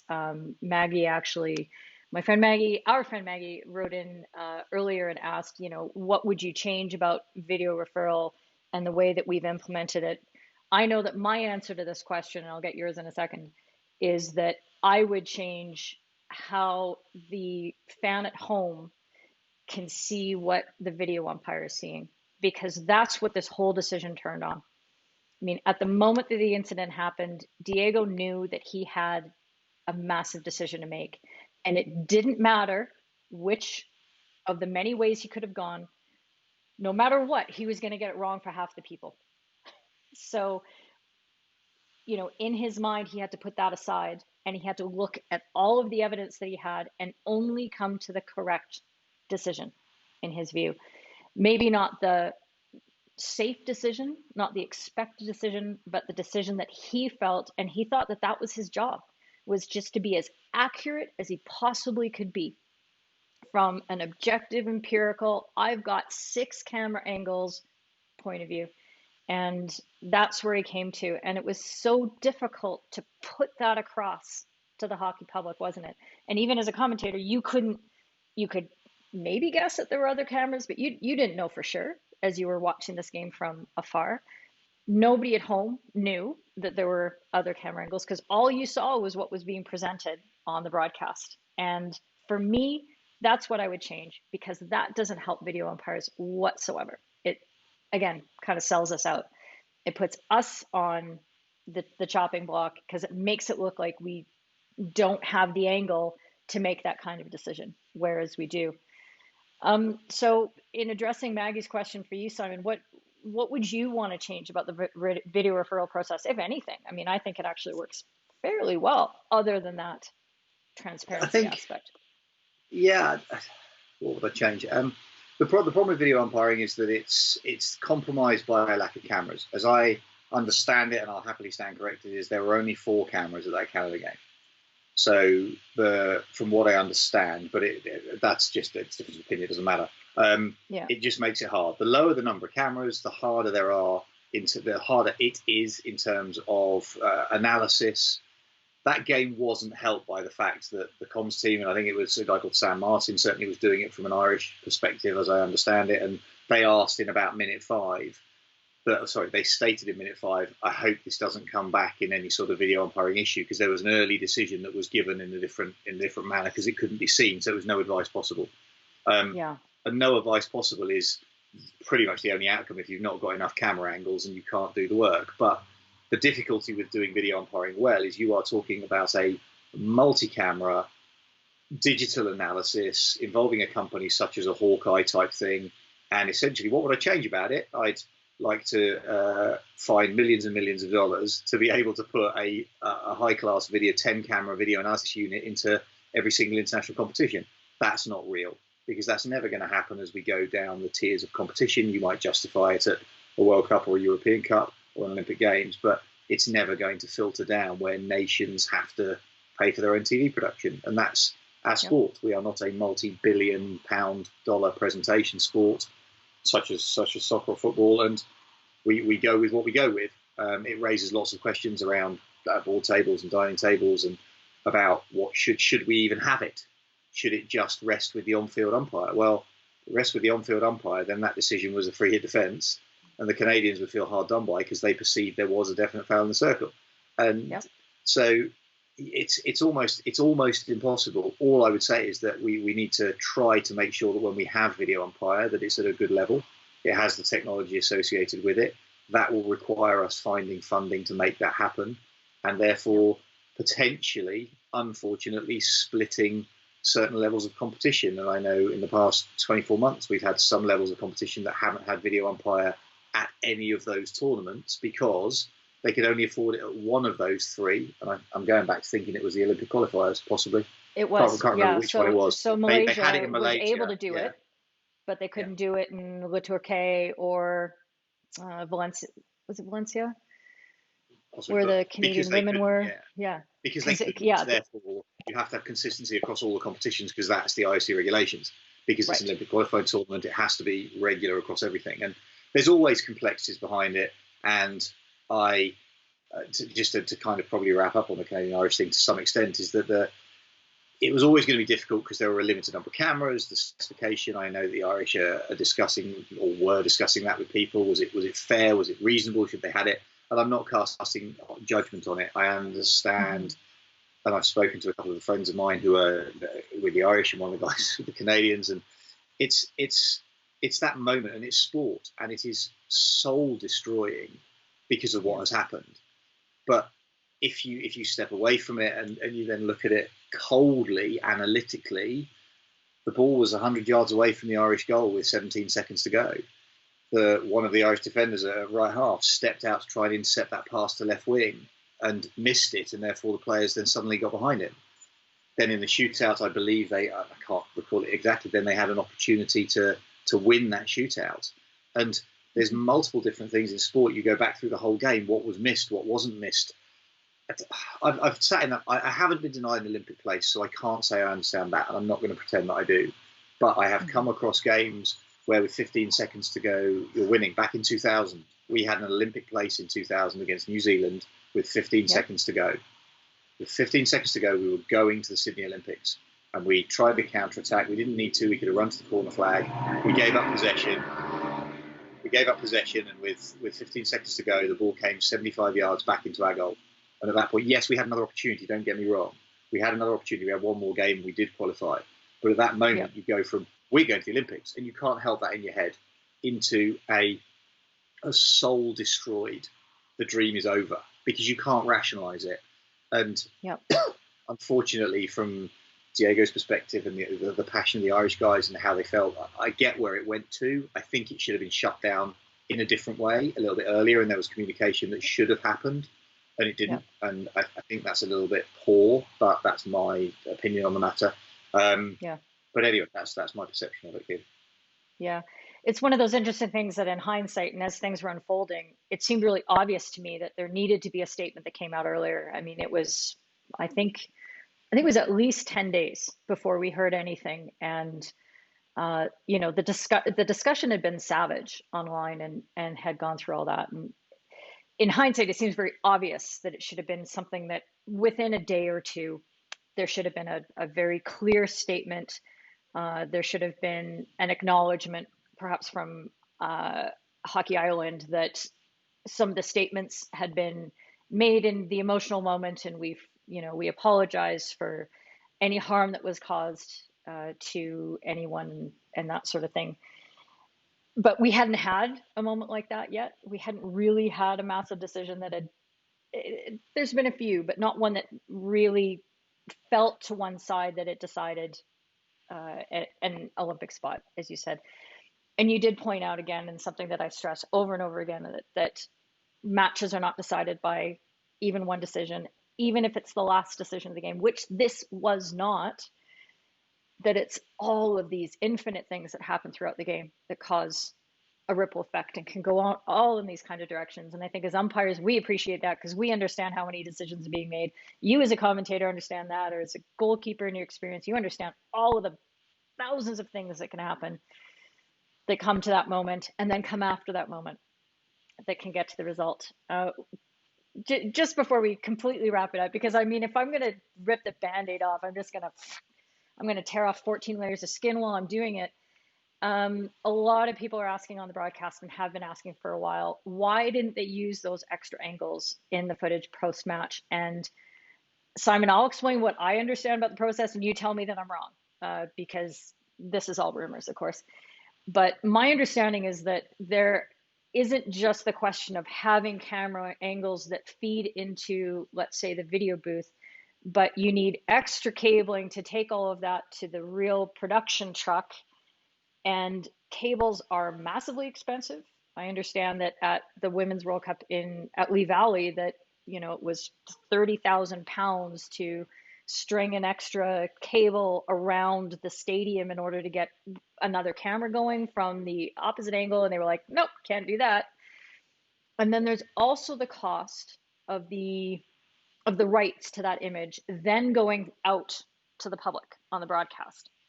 Do I have that right? Because I was told that they could only afford to pay for a couple of those cameras to actually be involved in the footage, even though they had more involved in the video umpiring thing. Does that sound even plausible to you, or have I made it up? You certainly haven't made it up, because the essence of what you said, it's about cost, and you will find that a production is based around an agreed budget, and therefore it might be that TV company were only brought in to broadcast and record pictures from 5 minutes before the first whistle until 5 minutes after the final whistle, and consequently they weren't brought in to do any post-match production. The camera angles that were seen in the video truck may not have been recorded in a particular way that can then go into broadcast. I don't understand the technical elements of it, but as with all these things, if you have multiple different camera feeds, it would have taken, I assume everything's recorded. So let's make the assumption that every single camera in this digital world, their feed is recorded somewhere.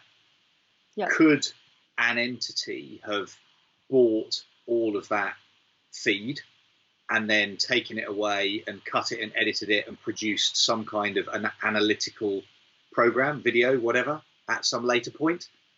Possibly, I guess, because if we make the assumption everything's recorded, because it's not just live fed somewhere, then I guess you could have gone into it, because in this day and age, everything seems to be recorded somewhere. It wasn't, and then once that production truck moves away and they're going from the hockey and they're then going to something else in the regional area, then those drives may well get wiped and they then move on. Within the program, at that tournament, as I understand it, it was very much based on budget, and in that situation you may only have one producer and one graphics assistant, and you've got no one on site who can process it. It's not about just feeding another camera in. You're talking about someone who can take a load of pictures, and you know what it's like, just trying to get my picture and these clips on screen just for some. You try and do that. If there was 9 of us on a Zoom chat, you're trying to control that as all different camera angles. The technology is massive, and therefore the answer to the question is it's about budget. It's about budget, who's on the ground, where the pictures are stored, how it can be cut into production. At the end of the day, somebody has to pay for that. Yeah, and Darth's just pointing out here that should there be some minimum standards, and who pays for that? And that's they seem from a moral perspective to be very easy questions to answer, but let's face it, the money is the determining factor, and we're still trying to balance all those things. And hopefully it'll get better and things will improve. But to answer that, Keely, sorry to cut across you. Yeah, no, please. To specifically answer that question, there is one. There is absolutely a minimum broadcast standard for all of the different levels. As I understand it, and I'm going to get shot possibly for speaking out of turn, is that there is as I understand it, there's always been a broadcast standard. So for starters, the lighting standard for international sport at night is not actually based on player requirement, it's based on TV requirement. So the ability for the players to see the ball when they play is wholly different to what the TV cameras need to put that broadcast onto television. So that's why the highest level of lumens at international level is what it is. It's a TV production requirement if you're going to host a major tournament. It's not actually about player vision. The same thing then exists within TV is, you go, right, so what do we want our TV production to be? And in the very beginning, if I go back to the EHL, the very first year of the EHL was a 13 camera production. That got dropped to 9 cameras, I think, after 2 seasons, just because of cost. You can have, we could put and they did at the World Cup in 2014, they had the camera that goes alongside the athletics track at the major championships, the moving camera, the rolling camera that goes backwards and forwards. They had that in 2014. at the World Cup, and it was amazing. But it's Yeah. tens of thousands of euros and spider cameras on the wires that we see at all of the rugby. Love the spider That's cam. even in the Netherlands, when the budget for that World Cup was in excess of 20 million euros, they could only afford it for the last weekend. So you're talking about TV production values that are running into 6- and 7-figure sums. So anyway, so to go back to the question, there is a minimum standard. I think one of the questions is that the minimum standard has been dropped within the last couple of years from a 8 or a 6 camera facility, I believe, down to 4. I might be wrong, and I'm speaking out of turn, but the principle still remains, is that one of the discussions is that the camera standard has been dropped. Sorry, the broadcast standard has been dropped. That then compromises the video umpire's ability. Consequently, there's then questions being asked about whether it was a reasonable standard to have that at that level of competition. Yeah, really But there fair. is No, that's really helpful. And even if we don't, we can't pin down exactly how many cameras, but just understanding that there are those standards in place, but they are shifting, and we're trying to learn how to best produce, present, and get the fairest result for everybody involved participating in these matches when the stakes are so high. That's really important to know. So we have, again, tons of questions coming through, but here's a nice one that's going to tie into another clip that we pulled out at your request. This is actually not Rosalind, but this is Steve Goddard here asking, have you had a Barry Davies moment? Sorry. Where were the Germans? But frankly, who cares? Famous commentary moment like that one from the Olympics in 1988. Should I just show the clip from the Belgian German semifinal? Let's just run with it. Now I actually did a separate edit for this clip because I usually clip out a bit of the extraneous commentary. Not that I don't love everything you say, but just when I'm showing umpires, there's certain things that maybe I don't want them to hear. And so this is the Mace edit where I just run everything you say. This is really fun. Let me turn up the volume here. Across the pictures is from the flares in the corner as the Belgian fans. Backhand. Oh, he's rigged it. Oh, he's rigged it. He was the man who picked up the rebound on the corner. He's rolled out to the left-hand side. Shane McLeod at half-time said we'll get back on the scoreboard. Now the players are being pushed back onto the pitch. Lloyd Part is having a word with Venier, and I put money on it. He's just said to him, calm down, young man. Another 4 minutes and 50 seconds. Oh, the crowd are filming themselves. Look at this. Venier, very clever, sees the opportunity. The space is there. And then, well, Simon, you don't stop those, do you?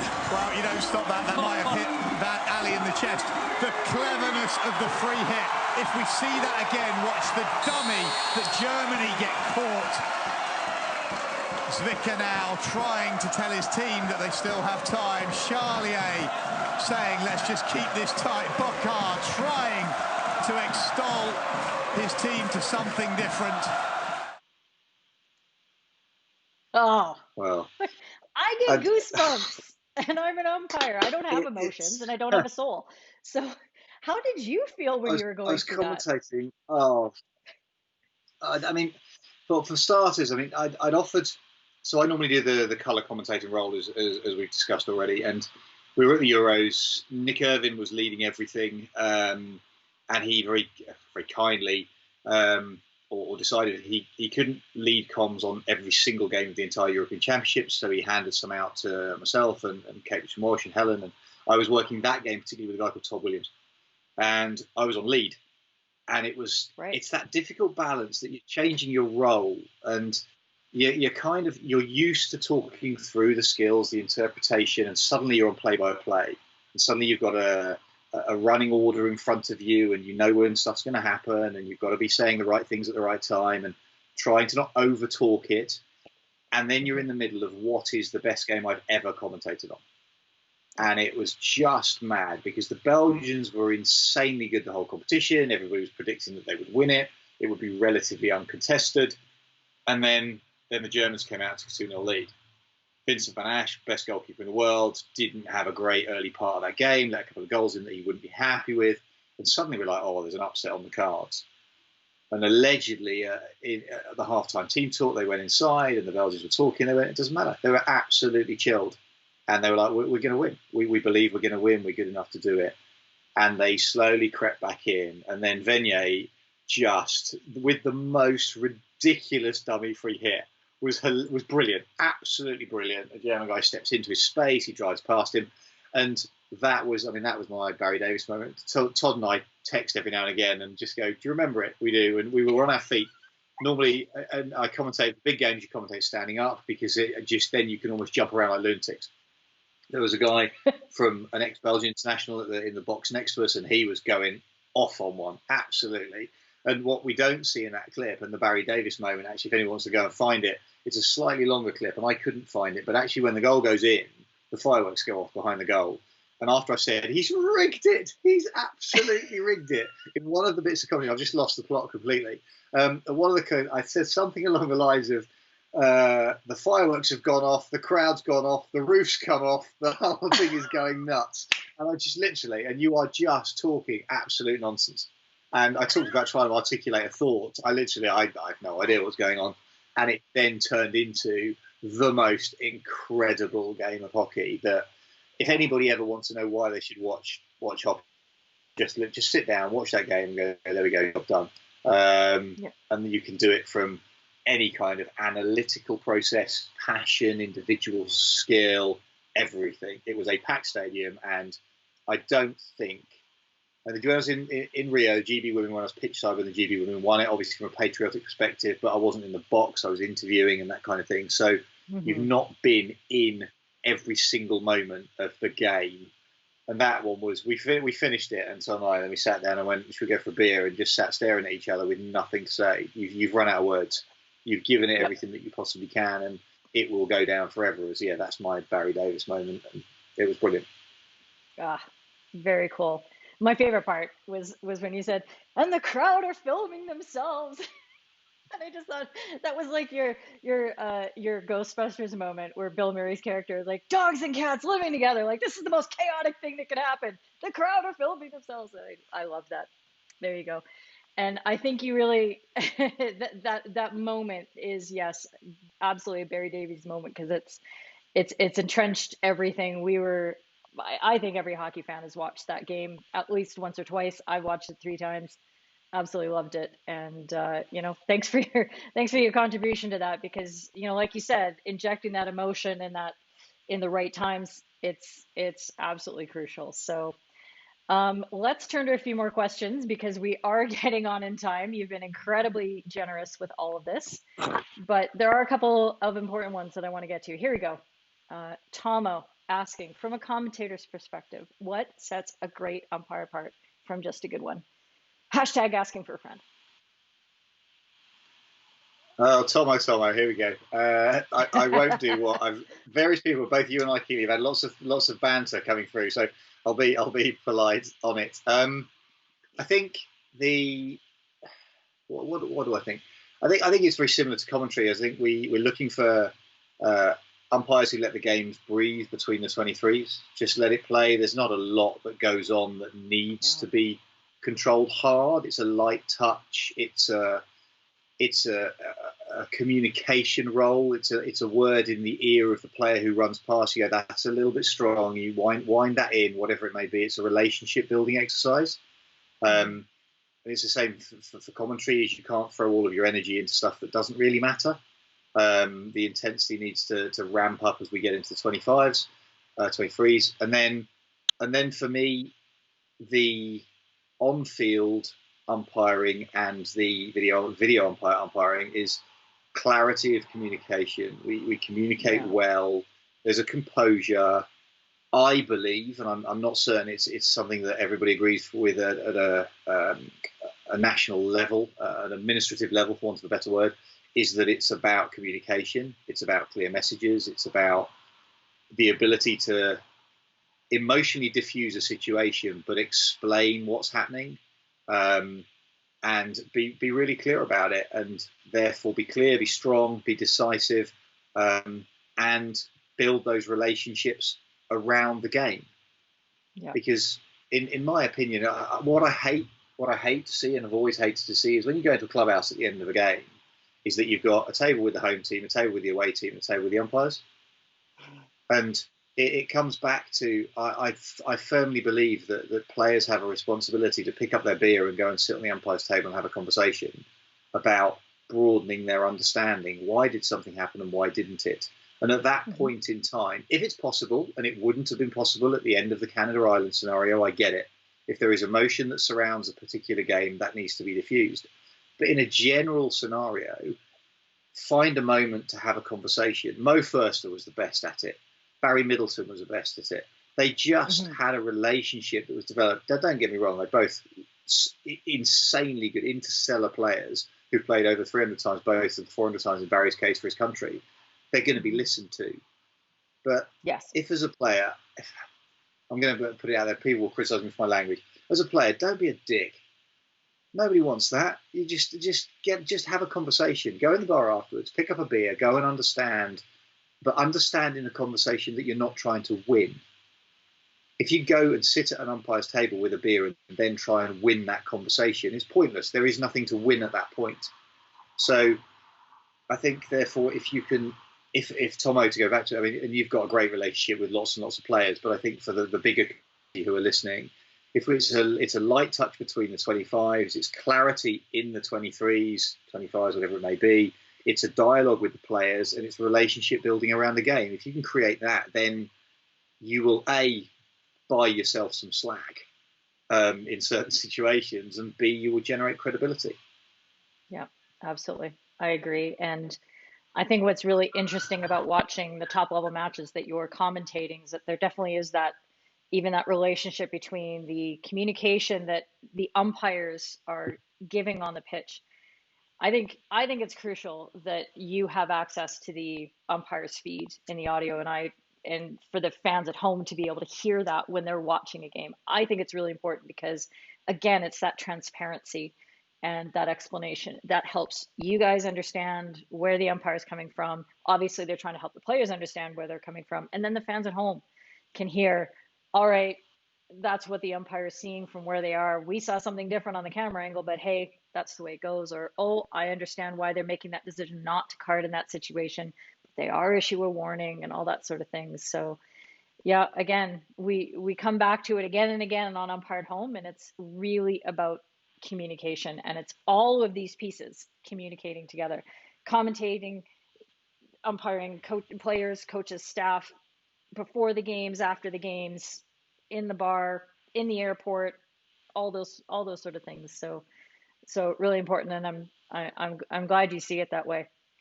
I've got a question here from Neil Herman asking if you take yourself away from hockey at all when you're at a tournament, with the amount of work that you're doing in the booth. Is it like how umpires sometimes, we, obviously on rest days, but we try to sometimes take ourselves away from the game to recharge? Is that something that you get the chance to do during a tournament?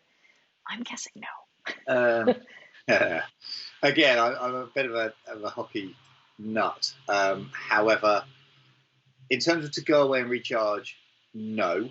But the reason for that is relatively simple. I mean, pretty much most people here know I've got my own kind of hockey company, and therefore, even at tournaments, the commentating, whilst it is a part of my kind of work portfolio, if you like, there is still a medium-sized business that exists at home that needs to run whilst I'm away, and therefore it's still going on. And so my day will always be split between the commentary that needs to be done, the research that needs to be done for that commentary, and then probably time sitting in front of a laptop answering emails from people who've broken their hockey stick or want a new set of kickers or something, whatever it may be. So there is a different focus during the course of a day. And I don't know how some of the lead commentary guys do it. I genuinely don't, because when they're doing 3 and 4 games, 5 games a day, and that is brutal. But there's very few at top-end tournaments. The TV production companies know that. I mean, I've tried to do some EHL stuff where it's been I've done 4 games a day for 4 days in a row, and by the end of that, you're staring at a pitch, and A, you don't really know what you're looking at, but B, you guys can tell that we've been staring at a pitch for 4 days because the energy goes. And Yeah. after a big game like that Belgian game, what you want to do is have a cold beer and curl up and go to sleep because you're done. You've thrown everything at it. But I genuinely, to answer Neil's question, I love our sport. I will shift. I will move the earth to go and play on a Saturday afternoon and drive stupid distances to double up because the men's fourth team are a man down, because I'm an absolute geek about it. And I think if you genuinely love what you do, you can get away with doing a lot more than people perceive, because you do, and you throw yourself at it. And yeah, okay, so 2 or 3 days for 2 or 3 days after a tournament, I'm pretty useless. But most people would argue that's the case anyway. So you just go at it as hard as you can. Yeah, absolutely. It's amazing how this really does sound like an umpire's experience as well. I think I've been to a lot of tournaments, even high level ones, where the advice is definitely, yeah, you need to step away, don't watch games all day and that sort of thing. And sometimes you're able to do it, but boy, as soon as you really feel that passion for what you're doing, you're just glued. You're just glued to the game, and you're ready just to give it your all. And it seems like, how can you possibly push yourself that far? And it's just that love for the game that gets you into it. So very common between commentators and umpires. I absolutely love that. So we're getting close to the end of what was an incredibly epic conversation, Simon. Was there anything that we missed that you'd really love just to get off your chest and talk about? We covered a lot of topics, but you never know. I think the only thing that we had spoken about, and I say looking down all of my notes, is I think that all your notes that I deleted before we started. So the ones that nearly didn't exist. I think you're in a situation where I think, to explain it, if I go back to the video, and I don't know if you had the Scotland Ireland game teed up at all on those highlights. I think in any situation, I think if an umpire's going to benefit from stuff, then it's about the clarity of the communication. So we've got a corner situation here that essentially went upstairs. Penalty stroke, I think, was given by the on-field umpire. Correct. So Alan Forsyth, the captain's come in and said, I think he's talking about danger, looking at how he's signalling. And this is me interpreting stuff. He's pushing Tommy Alexander away, who's a fairly energised individual. So you got a free hit, and now the Irish are coming in, and then they're asking for a video referral themselves. And what's interesting in this is that there's two phases to this conversation. Is that I think that the Scottish had asked for a video referral beforehand and weren't allowed it because the umpire then changed his mind. So it hasn't gone upstairs based on Alan Forsyth's original request, because they've just made a free hit. They've just asked for a free hit's been given in terms of two umpires talking to each other. So Jonas has had his little word. Then it's gone upstairs. I really struggled with the process here. And we don't need to go into that now, because I was like, well, the Scottish had asked for one, and then if the Scottish had been given theirs, the Irish wouldn't then have had a referral, because you can't refer a referral. Correct. So the process I felt was a little bit odd. But this then goes upstairs as a penalty corner, and what Bruce is looking for is the action within it. And I think the Irish were looking for a penalty stroke because it was a deflection. So player coming in, sliding from the right-hand side, hits the body of the defender on the line. So it's Forsyth who it's hit on the line. There's the original signal for the penalty stroke. It hits the defender. Now, what's interesting here is it goes upstairs, and I was absolutely adamant that this should be a penalty corner. It's gone upstairs, and Bruce Bell's in the box, and the first thing he's looked for, and I don't know what. Again, I'm sorry, Keely, I don't know what you guys can hear, but he's checking to start with. He's checking for, does it hit the stick? Is it a legal contact? Which it was. It was either stick or hand on stick. It doesn't matter. The player sliding. It didn't. The player sliding didn't come into contact with anybody, so there's no danger. So we can't criticise that. It then gets played into the defender on the line.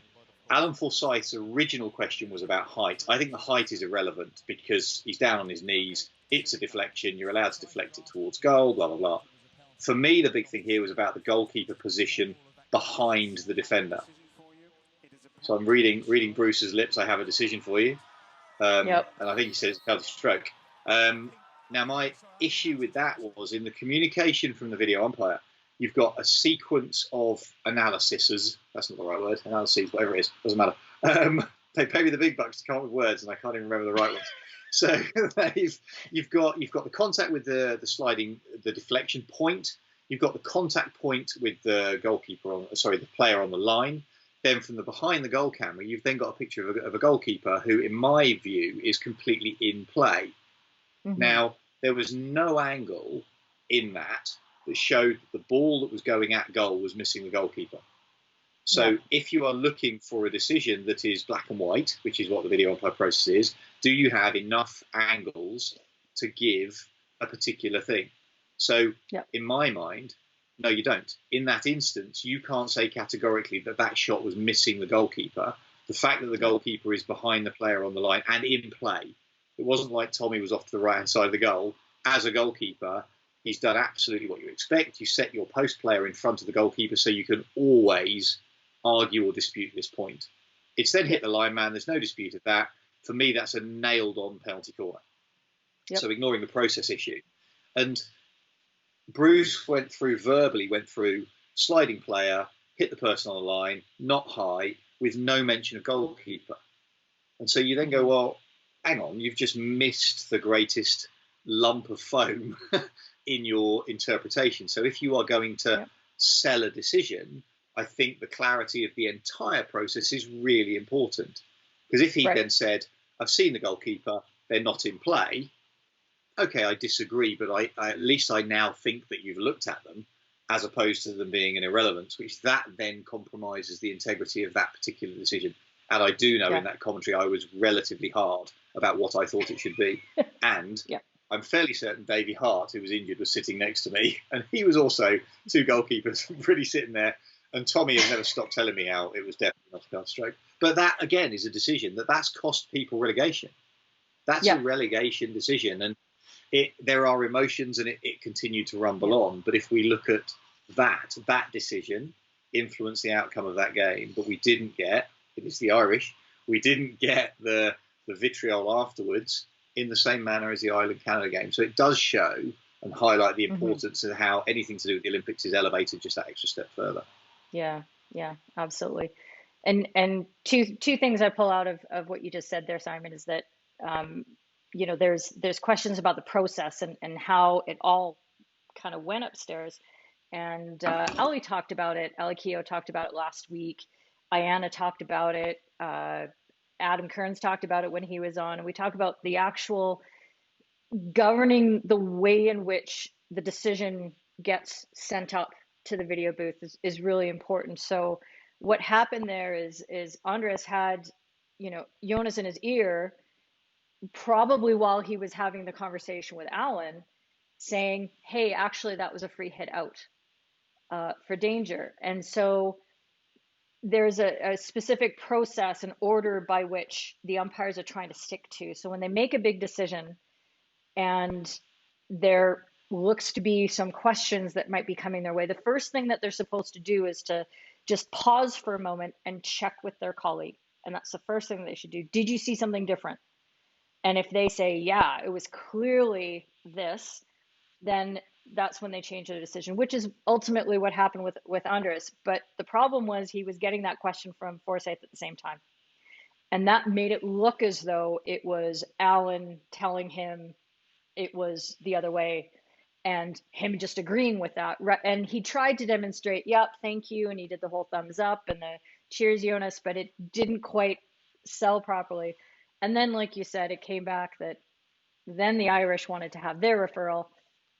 And it may have been easier in that moment, just instead of reversing the decision, just to go up with that first referral and go. And then you talked about the communication that, that Bruce gave. And we've talked about this, about whether the video umpire should be going through the machinations of decision. I mean, remember back when we just started, it was Andy Mayer in the booth, and he would basically do a soliloquy about what happened and why he came to this decision. And it was elegant and it was educational. And by the end, you know, you were buying swampland in Florida because you believed what he was saying. And that ability has been taken away from the video umpire. And do you feel that that affects your ability to then transfer the decision over? Because the video umpire is told, I'm supposed to just say, I have a decision for you. You know, it's a penalty corner, so-and-so keep their referral. End of story. Does that impact you? Does it do it? It doesn't necessarily. It doesn't negatively impact us particularly, because our job that we get paid for is to interpret what we see, and therefore we will see the pictures, and what we will be doing is the producer will be telling us to be silent when the video umpire is speaking in any way. I find it quite interesting when video umpires sometimes will talk to themselves, or they'll talk themselves through a process, and therefore you have to either be good at lip reading or listening really closely to understand what's going on. So the interpretation of what you see is about the pictures, and we see the same pictures on screen that you guys do. So we're running through that. However, we can also sometimes see the TV screens that the video umpire can see, so we can see they're looking for something else. And also if it's on open comms, and I don't know what you guys necessarily hear at home, but you can hear video umpires, we can hear in the production cycle, because what we've also got in our ears is, just to explain it a little bit, so we'll have earphones on to mute out the outside noise, but then we've got a producer in one ear telling us what our time frames are, when we've got to come out of the conversation, what's coming next. But in the other ear, if you want to, you can have the open comms of the entire production. So you can then hear the director saying camera 1, camera 3, camera 2, camera 4. And if you like kind of a bit of a white noise, you can have that going on as well if you want to. And therefore, sometimes with an open mic, you can hear the video umpire asking the producer for, can I see angle B again? Can you rewind that? I'm looking for that angle. I need to see that foot, for example. Right. And so consequently, you then begin to understand, possibly off audio, what the video umpire is looking for, because there's this, they're explaining it to the production team, who are then bringing some pictures to the fore. So we build up a picture ourselves. So yes, the more you can hear, obviously, and the more you can see, then the more informed your communication is. If you don't get any of that and you just get a decision going downstairs, then unfortunately we're paid to interpret what that is, and we will have to make something up to fill that space. And hopefully, if 50% of the time I get it right, then I'm okay with that. And if I don't, and my international friends and colleagues then will happily tell me in the hotel or over dinner that I was an idiot on that one, and they disagree, and we will sit over a beer and go, you know what, that's fine. I don't need to win, because the thing with international hockey is the next game's up the next day, and we've then got to do the same again. So if I get something wrong, if I consistently get it wrong, then you won't hear me on commentary again, because it's as cold and as hard as that. If you're rubbish at it, they just don't pick you. A bit like sport. Bit like umpiring as well. Very, very many commonalities between the two roles. So yeah, that's amazing. I'm disappointed myself that for whatever reason you decided to go into this commentary field instead of maybe into umpiring, but we're going to forgive you for that, because I think everybody who's been watching this broadcast and everybody who watches the matches that you commentate online would all agree that it feels like we've got an ally in you when you're in the booth. And that's really important, I think, for us. I think it's important for the game. And I, for one, thank you for that. I'm sure everybody else joins in on that. So thank you for being as educated in the rules as you are, and reasonable, and just helping us all try to understand the game better. So well done to you, sir. And thank you for spending all this time with us today. It's been an incredible discussion, getting lots of great feedback through from the comments and all that stuff. And people are already asking for you to come back. So I will say the same thing. I hope that we can do this again in the future. But for now, Simon, thanks for all the time. And we look forward to getting back on the pitch so we can hear your dulcet tones in the booth again. Keely, thank you very much. I appreciate it. It's been lovely to be invited. I'm going to kind of finish where I started, which is that I'm delighted that you've asked me to be here as part of the commentary team that surrounds the hockey, but it wouldn't be, I was given that opportunity back in 2010, and there's with Ashley Morrison and Nick Irvin and Charlie Broom and Mike Absalom and Dubai and San and Chris Sharples, Kate and Helen Richardson-Welsh, Mel Clulo and Rupert Rumney, who put me in the chair right at the beginning. I mean, without that team, Chris Hollins, who leads all the BT Sport, if I miss him off, he'll shoot me next time I see it. All those people who do a fabulous job. And coming back to an earlier question, some of the preparation that those people do to know that India beat Japan 4-2 17 years ago, and to get that depth of knowledge, there is so much work that they do to bring the sport out play by play to the audience, and then us colour commentators sit in the chair and then tell you what you're seeing in that moment. It's a bigger thing, and we've got a lot of people that surround it. Thank you for your kind words and those of the people on all of the different things. And I'd love to come back. It's great fun chatting. Where 2 hours have gone, I've got absolutely no idea, but hey, I'm sure we can find some more stuff to chat about if people want to come back and listen. I think the one thing that I've learned about you in the last few conversations that we've had, Simon, is that you and I could do this for days. It would be ridiculous, but we will let everybody go. Thank you so much, everybody at home, for tuning in and sending in all your questions. Like I said, maybe Simon will be able to get to a couple of them in his spare time over the next few days, and I will certainly go through and make sure that everybody that had questions, if I can help, I will.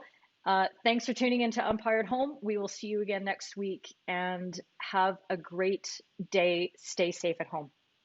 Bye. Bye.